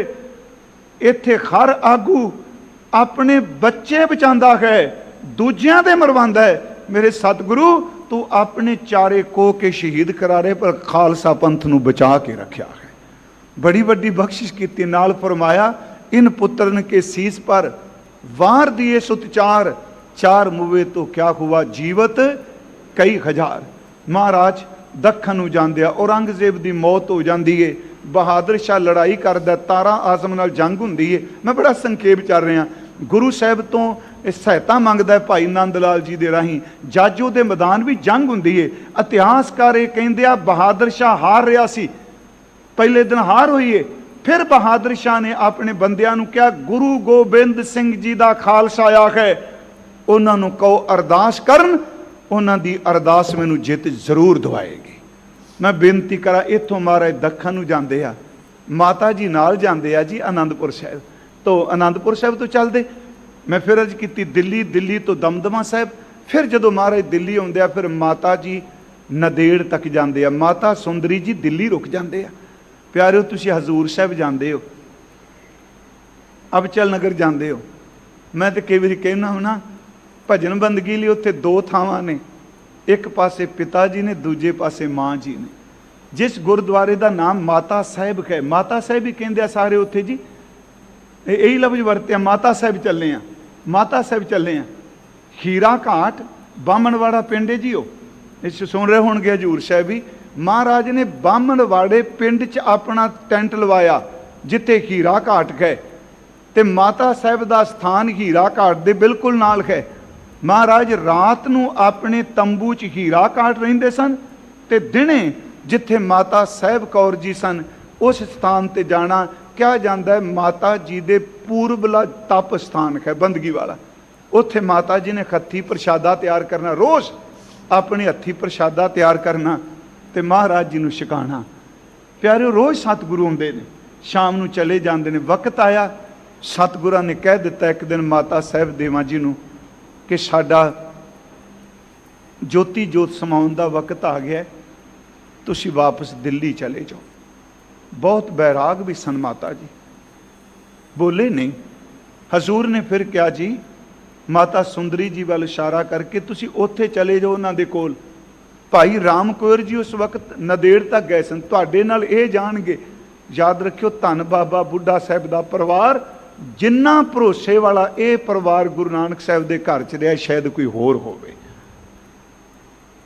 महाराज सच्चे पातशाह आप जी कहंदे मैं किवें जीवांगी, ਸਤਿਗੁਰਾਂ ਨੇ ਫਿਰ 5 ਸ਼ਸਤਰ ਆਪਣੇ ਦਾਦੇ ਵਾਲੇ ਦਿੱਤੇ। ਗੁਰੂ ਹਰਗੋਬਿੰਦ ਸਾਹਿਬ ਦੇ 5 ਸ਼ਸਤਰ ਸਨ ਗੁਰੂ ਗੋਬਿੰਦ ਸਿੰਘ ਜੀ ਕੋਲ। 5 ਸ਼ਸਤਰ ਦੇ ਕੇ ਕਹਿੰਦੇ ਨੇ ਆਹ ਲੈ ਜਾਓ, ਅੰਮ੍ਰਿਤ ਵੇਲੇ ਉੱਠ ਕੇ ਇਸ਼ਨਾਨ ਕਰਕੇ ਇਹਨਾਂ ਨੂੰ ਸਜਾਣਾ, ਇਹਨਾਂ ਦੀ ਧੂਪ ਬੱਤੀ ਕਰਨੀ। ਗੱਲ ਗੁਰੂ ਦੇ ਬਚਨ ਦੀ ਹੈ ਜੀ। ਹੁਣ ਕਈ ਬੰਦੇ ਸ਼ਸਤਰਾਂ ਤੇ ਬੜੀ ਗੱਲ ਕਰਦੇ ਆ, ਇੱਥੇ ਟਿਕਣ ਨਹੀਂ ਦਿੰਦੇ ਲੋਕੀ। ਜੇ ਕੋਈ ਸ਼ਸਤਰ ਦੀ ਗੱਲ ਕਰਦਾ, ਦੇਖੋ ਜੀ ਇਹ ਤਾਂ ਉਗਰਵਾਦੀ ਆਤੰਕਵਾਦੀ। ਮੇਰੇ ਮਨ 'ਚ ਆਇਆ ਸੀ, ਜਿੱਥੇ ਭਗਵਾਨ ਸ਼ਿਵ ਜੀ ਦੀ ਮੂਰਤ ਲਾਉਂਦੇ ਹੋ ਪਿਆਰਿਓ, ਤਰਸ਼ੂਲ ਨਾਲ ਗੱਡਿਆ। ਤਰਸ਼ੂਲ ਕੀ ਹੈ? ਰਾਮਚੰਦਰ ਜੀ ਧਨੁਖ ਬਾਣ ਪਾਈ ਬੈਠੇ ਆ। ਕ੍ਰਿਸ਼ਨ ਜੀ ਦੇ ਹੱਥ ਵਿੱਚ ਆਪਾਂ ਚੱਕਰ ਦੇਖਨੇ ਆ, ਹਨੂਮਾਨ ਜੀ ਦੇ ਹੱਥ ਵਿੱਚ ਗਦਾ ਦੇਖਨੇ ਆ। ਕੀ ਉਹ ਸ਼ਸਤਰ ਨਹੀਂ? ਧਰਮੀ ਬੰਦੇ ਦਾ ਚੁੱਕਿਆ ਹੋਇਆ ਸ਼ਸਤਰ ਕੁਕਰਮੀ ਬੰਦੇ ਦੇ ਸ਼ਸਤਰ ਸੁਟਾਉਣ ਵਾਸਤੇ ਹੈ। ਇੱਕ ਬਲੇਡ ਚੋਰ ਦੇ ਹੱਥ 'ਚ ਆ ਜਾਓ, ਜੇਬ ਕਤਰਦਾ ਹੈ। ਕਿਸੇ ਹੰਸਿਆਰੇ ਦੇ ਹੱਥ ਵਿੱਚ ਆ ਜਾਏ, ਉਹ ਲੋਕਾਂ ਦੇ ਗਲੇ ਵੱਢਦਾ ਹੈ। ਇੱਕ ਡਾਕਟਰ ਦੇ ਹੱਥ ਵਿੱਚ ਬਲੇਡ ਆ ਜਾਏ, ਉਹ ਚੀਰ ਕੇ ਆਪਰੇਸ਼ਨ ਕਰਕੇ ਲੋਕਾਂ ਨੂੰ ਜ਼ਿੰਦਗੀ ਦਿੰਦਾ ਹੈ। ਇਹ ਤਾਂ ਵਰਤਣ ਵਾਲੇ ਦੀ ਬਿਰਤੀ ਹੈ ਨਾ ਜੀ। ਉੱਥੇ ਮਹਾਰਾਜ ਜੀ ਨੇ 5 ਸ਼ਸਤਰ ਦਿੱਤੇ ਕਿ ਅੰਮ੍ਰਿਤ ਵੇਲੇ ਉੱਠਣਾ, ਇਸ਼ਨਾਨ ਕਰਨਾ। ਪਿਆਰਿਓ ਦੇਖੋ ਅਦਬ ਕਿੰਨਾ ਸ਼ਸਤਰ ਦਾ। ਇੱਕ ਪਾਲਕੀ ਮਾਤਾ ਜੀ ਲਈ ਤਿਆਰ ਕੀਤੀ ਗਈ ਨੰਦੇੜ ਤੋਂ, ਇੱਕ ਪਾਲਕੀ ਸ਼ਸਤਰਾਂ ਲਈ। ਇਹ ਸ਼ਸਤਰ ਲੈ ਕੇ ਮਾਤਾ ਜੀ ਦਿੱਲੀ ਆ ਗਏ। ਸਤਿਗੁਰਾਂ ਦੇ ਜੋਤੀ ਜੋਤ ਸਮਾਉਣ ਦੀ ਖਬਰ ਆਈ, ਬਹੁਤ ਬੈਰਾਗ ਵਿੱਚ ਆਏ। ਪਿਆਰਿਓ ਮਾਤਾ ਜੀ ਦਾ ਰੋਜ਼ ਨੇਮ ਕੀ ਸੀ? ਮੈਂ ਬੜੀ ਸੰਖੇਪ ਜੀ ਚੱਲਿਆ, ਫਿਰ ਸਮਾਂ ਕਿਤੇ ਮਿਲਿਆ ਆਪਾਂ ਡਿਟੇਲ ਨਾਲ। ਮੇਰੀ ਇੱਛਾ ਸੀ ਵੀ ਜਿਨ੍ਹਾਂ ਨੂੰ ਯਾਦ ਕਰਨੇ ਆ, ਪੰਛੀ ਚਾਤ ਰੋਹਤਾਸ ਤੋਂ ਦਿੱਲੀ ਤੱਕ। ਮਾਤਾ ਜੀ ਅੰਮ੍ਰਿਤ ਵੇਲੇ ਉੱਠਣਾ ਜੀ, ਇਸ਼ਨਾਨ ਕਰਕੇ ਨੇਮ ਕਰਨਾ, ਸ਼ਸਤਰਾਂ ਨੂੰ ਰੋਜ਼ ਸਜਾਣਾ, ਰੋਜ਼ ਪੂਜਾ ਕਰਨੀ। ਬਹੁਤ ਘੱਟ ਬੋਲਦੇ ਸਨ, ਸੰਗਤ ਨੂੰ ਉਪਦੇਸ਼ ਕਰਨਾ। ਜਦੋਂ ਨੰਦੇੜ ਸਾਹਿਬ ਤੋਂ ਤੁਰੇ ਤੇ ਸਤਿਗੁਰਾਂ ਨੇ ਆਪਣੀ ਇੱਕ ਮੋਹਰ ਦਿੱਤੀ, ਸਟੈਂਪ ਨਾਲ ਕਹਿ ਦਿੱਤਾ ਕਿ ਤੁਹਾਡਾ ਖਾਲਸਾ ਪੁੱਤਰ ਹੈ। ਜਦੋਂ ਤੁਹਾਨੂੰ ਲੋੜ ਪਏ ਤੁਸੀਂ ਇਹ ਮੋਹਰ ਲਾ ਕੇ ਖਾਲਸੇ ਨੂੰ ਹੁਕਮਨਾਮਾ ਜਾਰੀ ਕਰ ਦੇਣਾ, ਤੁਹਾਡੇ ਬੱਚੇ ਤੁਹਾਡੀ ਮੰਨਣਗੇ। ਪਿਆਰਿਓ ਜੋ ਡਾਕਟਰ ਗੰਡਾ ਸਿੰਘ ਉਹਨਾਂ ਨੇ ਐਡਿਟ ਕੀਤੇ ਨੇ ਹੁਕਮਨਾਮੇ, ਮਾਤਾ ਸਾਹਿਬ ਕੌਰ ਜੀ ਦੇ 9 ਹੁਕਮਨਾਮੇ ਸਾਡੇ ਕੋਲ ਨੇ। ਆ ਤੁਹਾਡੇ ਨੇੜੇ ਹੈ ਜੀ ਨਸ਼ਹਿਰਾ ਪਨਵਾ, ਸੁਣਦੇ ਹੋ ਉੱਥੋਂ ਦੀ ਸੰਗਤ, ਆਪ ਨੂੰ ਪਤਾ ਹੋਵੇ ਨਸ਼ਹਿਰਾ ਪਨਵਾ ਜਿਹੜਾ ਹੈ, ਇੱਥੇ ਮਾਤਾ ਸਾਹਿਬ ਕੌਰ ਜੀ ਦਾ ਹੁਕਮਨਾਮਾ ਪਿਆ ਹੈ। ਦਾਸ ਨੇ 9 ਦੇ 9 ਹੁਕਮਨਾਮਿਆਂ ਦਾ ਪਾਠ ਕੀਤਾ। ਮੈਨੂੰ ਇੱਕ ਗੱਲ ਸਾਰੇ ਹੁਕਮਨਾਮਿਆਂ ਤਕਰੀਬਨ ਇੱਕ ਬਰਾਬਰ ਲੱਗੀ ਹੈ। ਉਸ ਜਦੋਂ ਸ਼ਬਦ ਮੈਂ ਪੜ੍ਹਨਾ, ਕਿੰਨਾ ਪਿਆਰ ਕਰਦੇ ਨੇ ਮਾਂ ਜੀ ਸਾਨੂੰ, ਪਾਕ ਪੱਟਨ ਦੀ ਸੰਗਤ ਨੂੰ, ਨਸ਼ਹਿਰੇ ਦੀ ਸੰਗਤ ਨੂੰ। ਜਦੋਂ ਹੁਕਮਨਾਮਾ ਲਿਖਦੇ ਨੇ 2 ਗੱਲਾਂ ਹਰ ਹੁਕਮਨਾਮੇ 'ਚ। ਇੱਕ ਤਾਂ ਲਿਖਦੇ ਨੇ ਕਿ ਗੁਰੂ ਗੁਰੂ ਜਪਣਾ ਤੇ ਜਨਮ ਸਵਾਰਨਾ, ਹਰ ਹੁਕਮਨਾਮੇ 'ਚ ਗੁਰੂ ਗੁਰੂ ਜਪਣਾ, ਜਨਮ ਸਵਾਰਨਾ। ਤੇ ਦੂਜਾ ਸ਼ਬਦ ਪਤਾ ਕੀ ਲਿਖਦੇ ਨੇ? ਤੁਸੀਂ ਮੇਰੇ ਫਰਜ਼ੰਦ ਪੁੱਤ ਹੋ, ਵਾਹਿਗੁਰੂ ਤੁਸੀਂ ਮੇਰੇ ਪੁੱਤਰ ਹੋ। ਜਦੋਂ ਸਿੱਖ ਨੂੰ ਹੁਕਮਨਾਮਾ ਮਾਤਾ ਜੀ ਦਾ ਜਾਂਦਾ ਹੋਵੇਗਾ ਮੋਹਰ ਲਾ ਕੇ, ਤੁਸੀਂ ਮੇਰੇ ਫਰਜ਼ੰਦ ਪੁੱਤ ਹੋ, ਬੰਦੇ ਦੇ ਪੜ੍ਹ ਦੇ ਅੰਦਰ ਕਿੰਨੀ ਕੋਈ ਚਰਨਾੜ ਛਿੜਦੀ ਹੋਵੇਗੀ। ਗੁਰੂ ਗੁਰੂ ਜਪਣਾ, ਜਨਮ ਸਵਾਰਨਾ, ਤੁਸੀਂ ਮੇਰੇ ਫਰਜ਼ੰਦ ਪੁੱਤ ਹੋ। ਮੈਂ ਬੇਨਤੀ ਕਰਾਂ ਮਾਤਾ ਜੀ, ਇਹ ਹੁਕਮਨਾਮੇ ਜਾਰੀ ਕੀਤੇ।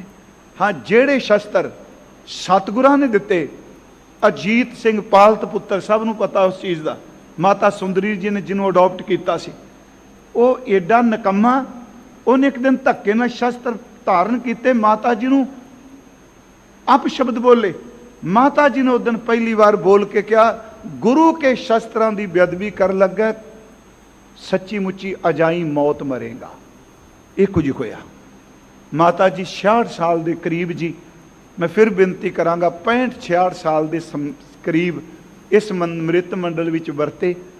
ਤੇ ਜਿੱਦਨ ਮਾਤਾ ਜੀ ਨੇ ਚਲਾਣਾ ਕੀਤਾ ਜੀ, ਉਹਨਾਂ ਨੇ ਰਾਤ ਕਹਿ ਦਿੱਤਾ ਮਾਤਾ ਸੁੰਦਰੀ ਜੀ ਨੂੰ, ਜੀ ਸਵੇਰੇ ਅਸੀਂ ਚਲੇ ਜਾਣਾ ਹੈ।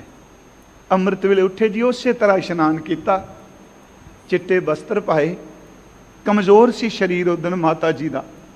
ਉੱਠ ਕੇ ਸਤਿਗੁਰਾਂ ਦੇ ਸ਼ਸਤਰਾਂ ਨੂੰ ਆਪਣੇ ਹੱਥੀਂ ਸਜਾਇਆ, ਜਿਸ ਤਰ੍ਹਾਂ ਰੋਜ਼ ਪੂਜਾ ਕਰਦੇ, ਸ਼ਸਤਰ ਸਜਾਏ, ਚੌਂਕੜਾ ਮਾਰ ਕੇ ਕੋਲ ਹੀ ਬੈਠ ਗਏ, ਆਪਣਾ ਨੇਮ ਕੀਤਾ। ਤੇ ਚੱਲਣ ਤੋਂ ਪਹਿਲਾਂ ਸੰਗਤ ਇਕੱਠੀ ਹੋਈ। ਮਾਤਾ ਜੀ ਨੇ ਕਿਹਾ, ਅਸਾਂ ਦਾ ਸੰਸਕਾਰ ਉੱਥੇ ਕਰਿਓ ਜਿੱਥੇ ਬਾਲਾ ਪ੍ਰੀਤਮ ਧੰਨ ਗੁਰੂ ਹਰਕ੍ਰਿਸ਼ਨ ਸਾਹਿਬ ਜੀ ਦਾ ਕੀਤਾ ਗਿਆ ਹੈ। ਮਾਤਾ ਜੀ ਬਸਤਰ ਲੈ ਕੇ ਲੇਟ ਗਏ ਜੀ। ਇਸ ਤਰ੍ਹਾਂ ਕਹਾਂ ਕਿ ਜਿਵੇਂ ਇੱਕ ਹਾਥੀ ਮਾਲਾ ਨੂੰ ਸੁੰਡ 'ਚ ਪਕੜੀ ਮਾਲਾ ਨੂੰ ਤਿਆਗ ਦਿੰਦਾ ਹੈ। ਮਾਤਾ ਜੀ ਗੁਰੂ ਗੁਰੂ ਜਪਦੇ ਆਪਣਾ ਸਰੀਰਕ ਚੋਲਾ ਤਿਆਗ ਗਏ। ਸੰਗਤ ਨੇ ਮਾਤਾ ਜੀ ਦੇ ਸਰੀਰ ਨੂੰ ਬਾਲਾ ਸਾਹਿਬ ਜਿਹੜਾ ਸਥਾਨ ਹੈ ਤੁਸੀਂ ਜਾ ਕੇ ਦਰਸ਼ਨ ਕਰਿਓ, ਉੱਥੇ ਮਾਤਾ ਜੀ ਦਾ ਸੰਸਕਾਰ ਕੀਤਾ। ਮੈਂ ਤਾਂ ਬੇਨਤੀ ਕੀਤੀ, ਅੱਜ ਸਾਡੀ ਮਾਂ ਦਾ ਜਨਮ ਦਿਨ ਹੈ ਜੀ। ਅੱਜ ਮਾਤਾ ਸਾਹਿਬ ਕੌਰ ਜੋ ਮੈਨੂੰ ਇਹਨਾਂ ਕੈਲੰਡਰ ਵਿੱਚੋਂ ਦੱਸਿਆ, ਮੈਂ ਉਹ ਆਪਣਾ ਕਥਾ ਕੀਤੀ ਹੈ ਜਨਮ ਹੈ। ਦੂਜਾ ਅੱਜ 3 ਨਵੰਬਰ ਹੈ। ਮੈਂ ਤੁਹਾਨੂੰ ਫਿਰ ਬੇਨਤੀ ਕਰਾਂਗਾ, ਘਰਾਂ ਵਿੱਚ ਸੁਣਦੇ ਸੱਜਣੋ, ਇਸ ਕਥਾ ਦੀ ਦਵੈਸ਼ 'ਚ ਵਿਆਖਿਆ ਨਾ ਕਰਿਓ। ਗੁਰੂ ਨਾਨਕ ਸਾਹਿਬ ਮਹਾਰਾਜ ਬਾਬਰ ਨੇ ਹਮਲਾ ਕੀਤਾ, ਮਿੰਟ ਮਿਲ ਕੋ ਸਿਰਫ 8-10 ਹੀ ਨੇ। ਬਾਬਰ ਨੇ ਹਮਲਾ ਕੀਤਾ। ਸ਼ਬਦਾਰਥ ਵਾਲੇ ਵਿਦਵਾਨ ਜਿਹੜੇ ਨੇ, ਜਿਹੜਾ ਸ਼੍ਰੋਮਣੀ ਕਮੇਟੀ ਨੇ ਟੀਕਾ ਛਾਪਿਆ ਸ਼ਬਦਾਰਥ, ਉਹਦੇ ਵਿੱਚ ਉਹਨਾਂ ਨੇ ਇਸ ਸ਼ਲੋਕ ਦਾ ਜਿਹੜਾ ਸ਼ਲੋਕ ਹੈ ਨਾ, ਲਾਹੌਰ ਸ਼ਹਿਰ ਜ਼ਹਿਰ ਕਹਿਰ ਸਵਾ ਪੈਰ, ਇਹ 4 ਲਫ਼ਜ਼ 6 ਲਫ਼ਜ਼ ਨੇ। ਲਾਹੌਰ ਸ਼ਹਿਰ ਜ਼ਹਿਰ ਕਹਿਰ ਸਵਾ ਪੈਰ। ਕਈ ਸੱਜਣਾ ਨੇ ਅਰਥ ਕੀਤੇ ਨੇ, ਸਵੇਰੇ ਜੀਵ ਘਾਤ ਕੀਤਾ ਜਾਂਦਾ ਸੀ ਤਾਂ ਕਿਆ ਲਾਹੌਰ ਸ਼ਹਿਰ 'ਚ ਜ਼ਹਿਰ ਵਰਦਾ ਹੈ। ਸ਼ਬਦਾਰਥੀ ਵਿਦਵਾਨ ਕਰਦੇ ਆ, ਬਾਬਰ ਨੇ ਹਮਲਾ ਕੀਤਾ ਹੈ, ਸਵਾ ਪੈਰ, ਇਤਨਾ ਕਤਲੇਆਮ ਹੋਇਆ। ਗੁਰੂ ਨਾਨਕ ਸਾਹਿਬ ਨੇ ਬੋਲ ਕੇ ਕਿਹਾ, ਲੋਕੋ ਲਾਹੌਰ ਸ਼ਹਿਰ ਦੇ ਵਿੱਚ ਜ਼ਹਿਰ ਘੁਲ ਗਿਆ ਹੈ। ਮੈਂ ਆਪ ਨੂੰ ਬੇਨਤੀ ਕਰਾਂ, ਬਾਬਰ ਨੇ ਹਮਲਾ ਕੀਤਾ। ਇਸ ਕਰਕੇ ਵੀ ਜਿਹੜੇ ਕਹਿੰਦੇ ਨੇ ਇਹ ਗੱਲ ਨਹੀਂ ਕਰਨੀ, ਬੜੇ ਨੇ ਸਾਡੇ, ਤੁਸੀਂ ਪਾਰਟੀ ਜਿਹੜੀ ਮਰਜ਼ੀ ਧਾਰਨ ਕੀਤੀ, ਜਿੱਥੇ ਮਰਜ਼ੀ ਤੁਰੇ ਫਿਰੋ, ਪਰ ਇਸ ਇਤਿਹਾਸ ਨੂੰ ਨਾ ਲੁਕਾਓ। ਭਾਰਤ ਦੇ ਮੱਥੇ ਤੇ ਇਹ ਉਹ ਦਾਗ ਲੱਗਾ ਜਿਹੜਾ ਰਹਿੰਦੀ ਦੁਨੀਆ ਤੱਕ ਦੀ ਮਿਟ ਨਹੀਂ ਸਕਣਾ। ਮੈਂ ਫਿਰ ਅਰਜ਼ ਕਰਾਂਗਾ, ਗੁਰੂ ਨਾਨਕ ਸਾਹਿਬ ਭਗਤੀ ਦੀ ਗੱਲ ਕਰਦੇ ਆ, ਸਾਰੀ ਪ੍ਰੇਮਾ ਭਗਤੀ ਦੀ ਗੱਲ ਕਰਦੇ ਆ, ਨਾਮ ਦੀ ਗੱਲ ਕਰਦੇ ਆ, ਕੀਰਤਨ ਕਰਦੇ ਆ, ਪਰ ਉਹ ਕੋਮਲ ਖਿਰਦਾ ਜਦੋਂ ਬਾਬਰ ਹਮਲਾ ਕਰਦਾ ਹੈ ਤੇ ਮਹਾਰਾਜ ਸ਼ਬਦ ਵਰਦਿਆ, ਜਿਨ ਸਿਨ ਸੋਹਨ ਪੱਟੀਆਂ, ਹਾਲਾਤ ਦੱਸਦੇ ਪਏ ਨਾ, ਜਿਨ੍ਹਾਂ ਦੇ ਸਿਰ ਦੇ ਉੱਤੇ ਕੇਸਾਂ ਦੀਆਂ ਪੱਟੀਆਂ ਸੋਭਦੀਆਂ ਸਨ। ਜਿਨ ਸਿਰ ਸੋਹਨ ਪੱਟੀਆਂ, ਮੰਗੀ ਪਾਏ ਸੰਧੂਰ, ਸੇ ਸਿਰ ਕਾਤੀ ਮੁਨੀਅਨ, ਗਲ ਵਿੱਚ ਆਵੇ ਧੂੜ, ਮਹਿਲਾਂ ਅੰਦਰ ਖੁੰਦੀਆਂ, ਹੁਣ ਬਹਿ ਨਾ ਮਿਲਣਾ ਦੂਰ। ਉਥੋਂ ਦੀ ਤਰਾਸ ਦੀ ਦੱਸੀ ਓਏ, ਇੱਥੋਂ ਤੱਕ ਕਿ ਜਦੋਂ ਵਿਆਹੀਆਂ ਸਨ ਕੀ ਕੁਝ ਵਾਪਰਿਆ। ਜਦੋਂ ਸੀਆਂ ਵਿਆਹੀਆਂ, ਲਾੜੇ ਸੋਹਨ ਪਾਸ, ਹੰਡੋਲੀ ਚੜਾਈਆਂ, ਦੰਦ ਖੰਡ ਕੀਤੇ ਰਾਸ, ਉੱਪਰੋਂ ਪਾਣੀ ਵਾਰੀਆ, ਝੱਲੇ ਚਮਕਣ ਪਾਸ, 1 ਲੱਖ ਲੈਣ ਬਹਿਟੀਆਂ, ਲੱਖ ਲੈਣ ਖੜੀਆਂ, ਗਰੀ ਸ਼ਵਾਰੇ ਖਾਂਦੀਆਂ, ਮਾਨਣ ਸੇਜੜੀਆਂ, 3 ਗਲ ਸਿਲਕਾਂ ਪਾਈਆਂ, ਟੁੱਟਣ ਮੋਤਸਰੀਆਂ। ਉਹਨਾਂ ਦੇ ਗਲਾਂ ਦੇ ਵਿੱਚ ਰੱਸੀਆਂ ਪਾਈਆਂ। ਹੁਣ ਅਗਲੀ ਗੱਲ, ਐਮਨਾਬਾਦ ਦੀ ਧਰਤੀ ਤੇ ਜਿਵੇਂ 84 'ਚ ਟਾਇਰ ਪਾਏ ਗਏ, ਉਹ ਬੱਚਿਆਂ ਨੂੰ ਮਾਰਿਆ ਗਿਆ, ਬਜ਼ੁਰਗਾਂ ਨੂੰ ਮਾਰਿਆ ਗਿਆ, ਸੱਚ ਐਵੇਂ ਕੋ ਕੇ ਮਾਰਿਆ।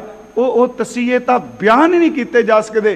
ਕੁੱਤੇ ਲਾਸ਼ਾਂ ਖਾਂਦੇ ਪਏ ਸਨ, ਕੁੱਤੇ ਬੱਚਿਆਂ ਦੇ ਜਿਸਮ ਨਿਚੋੜ ਕੇ ਲਿਜਾ ਰਹੇ ਸਨ। ਤੇ ਮੈਨੂੰ ਗੁਰੂ ਨਾਨਕ ਸਾਹਿਬ ਦੀ ਉਹ ਤੁਕ ਚੇਤੇ ਆ ਗਈ, ਕਹਿਣ ਲੱਗੇ, ਰਤਨ ਵਗਾੜ ਵਗੋਏ ਕੁੱਤੀ, ਮੋਇਆ ਸਾਰ ਨਾ ਕਹੀਏ। ਦੇ ਅਰਥ ਪੜਿਓ, ਰਤਨ ਵਿਗਾੜ ਵਗੋਏ ਕੁੱਤੀ, ਕੁੱਤਿਆਂ ਨੇ। ਇਹ ਲਫ਼ਜ਼ ਫਿਰ ਧਿਆਨ ਨਾਲ ਸੁਣਿਓ, ਦੰਗਾ ਥੋੜਾ ਸੀ, ਦੰਗਾ ਤਾਂ ਬਰਾਬਰ ਨਾਲ ਹੁੰਦਾ ਹੈ ਜੀ, ਚੇਤੇ ਰੱਖਿਓ। ਦੂਜਾ ਵੀ ਅੱਗੋਂ ਹੁੰਦਾ ਹੈ। ਇਹ ਸਿੱਖਾਂ ਦੀ ਨਸਲ ਕੁਸੀ ਸੀ। ਜਿੰਨੇ ਪੱਗ ਵਾਲੇ ਦੇਖੇ ਸਰਦਾਰਾਂ ਨੂੰ ਖਤਮ ਕਰ ਦਿਓ। ਉਹਨਾਂ ਨਹੀਂ ਦੇਖਿਆ ਤੁਹਾਡੀ ਪਾਰਟੀ ਕਿਹੜੀ ਹੈ, ਤੁਸੀਂ ਕਿਹੜੀ ਪਾਰਟੀ ਨਾਲ ਸੰਬੰਧਿਤ ਹੋ।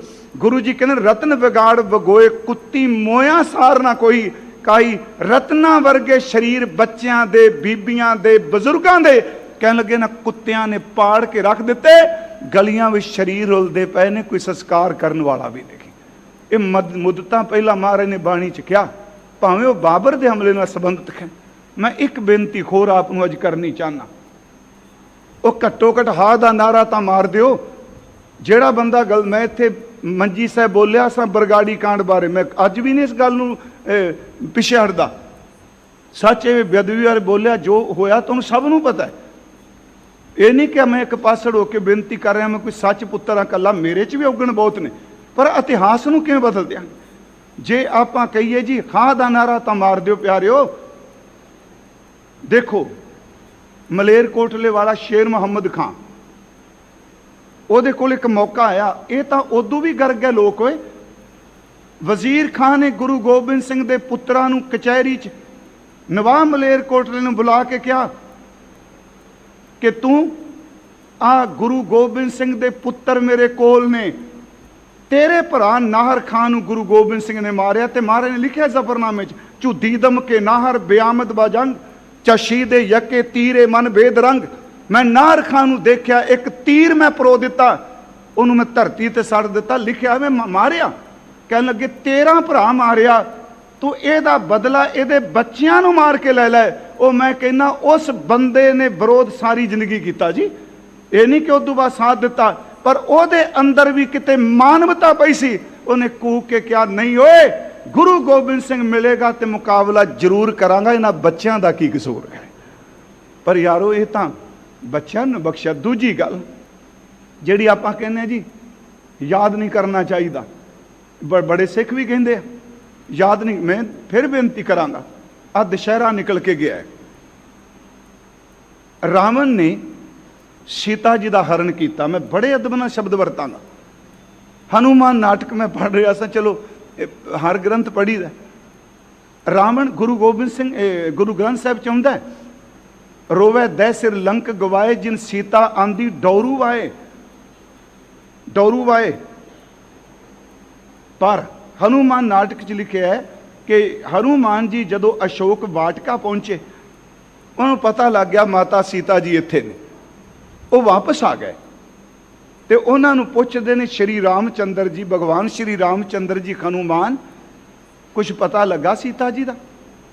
उत्थे लफ्ज़ ध्यान नाल सुनियो, ऐ हनु कह रघुबर कुछ सुध है सी की चित माही। अर्थ समझ गए ना जी?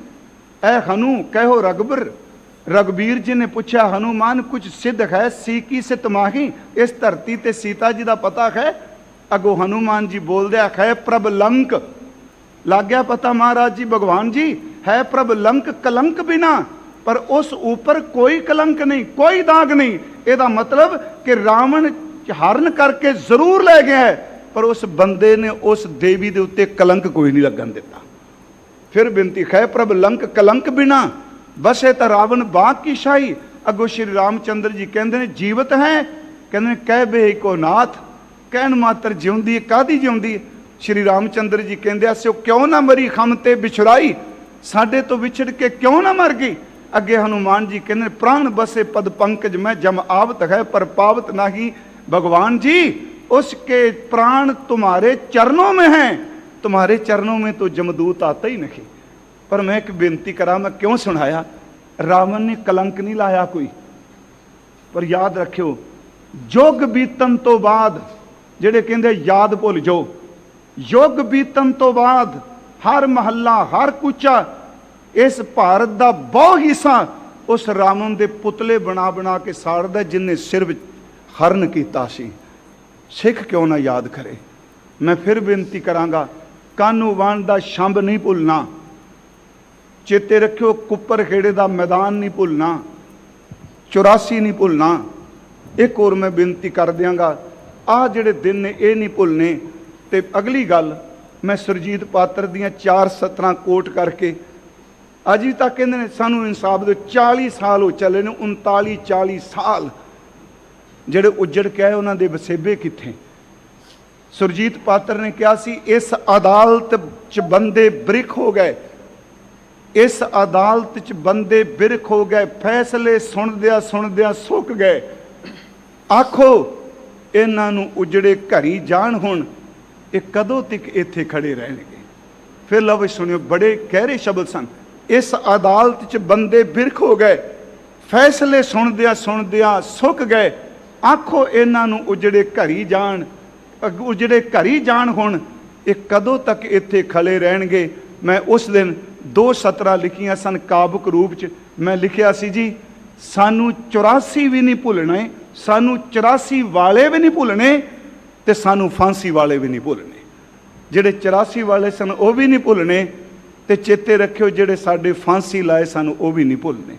मैं संगत नूं फिर बेनती करांगा कि अज वो दिन, मैं लफ्ज़ फिर वरते है, ये कलंक कदी उतरना नहीं। ये कलंक इस न्यायपालिका दे मत्थे ते मैं शब्द नहीं वरतने चाहिए। इहो जिहा कलंक अज तक इंसाफ ही कोई नहीं मिलिया। आओ जी अज दे इस अमृत बचन दियां तुकां पढ़न तो पहला थोड़ा जिहा 2 मिनट आपां नाम जप लईए। करो कृपा सारे जी। अब वेखो अज समझो भी कोई लाशां बकारू कानपुर लखनऊ वख वो गुमनाम पता नहीं पिंडां दे पिंड गर कर दिते। उन्हां सारे जिन्हां नूं नस्ल कुशी कोह के मारिया उन्हां नूं याद करदे करो सिमरन जी। सतनाम वाहेगुरु सतनाम वाहेगुरु।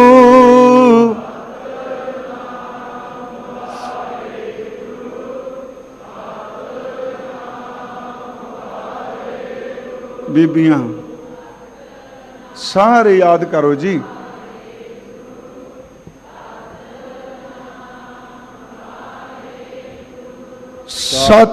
सतनाम वाहेगुरु सतनाम वाहेगुरु।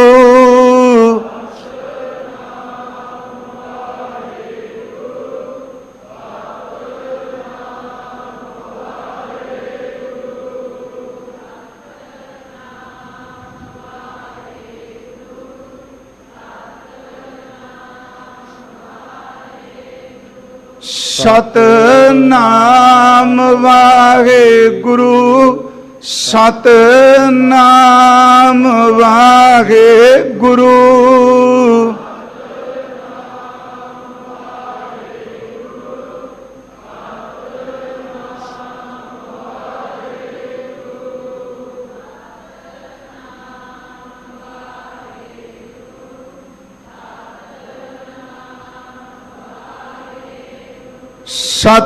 सतनाम वाहेगुरु सतनाम वाहेगुरु।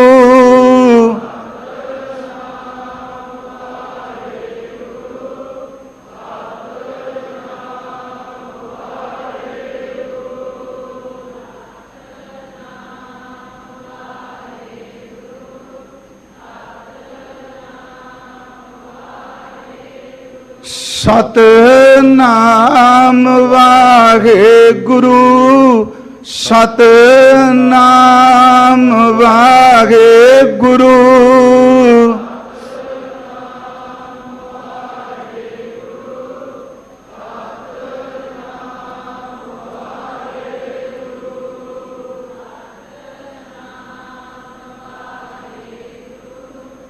सतनाम वाहेगुरु।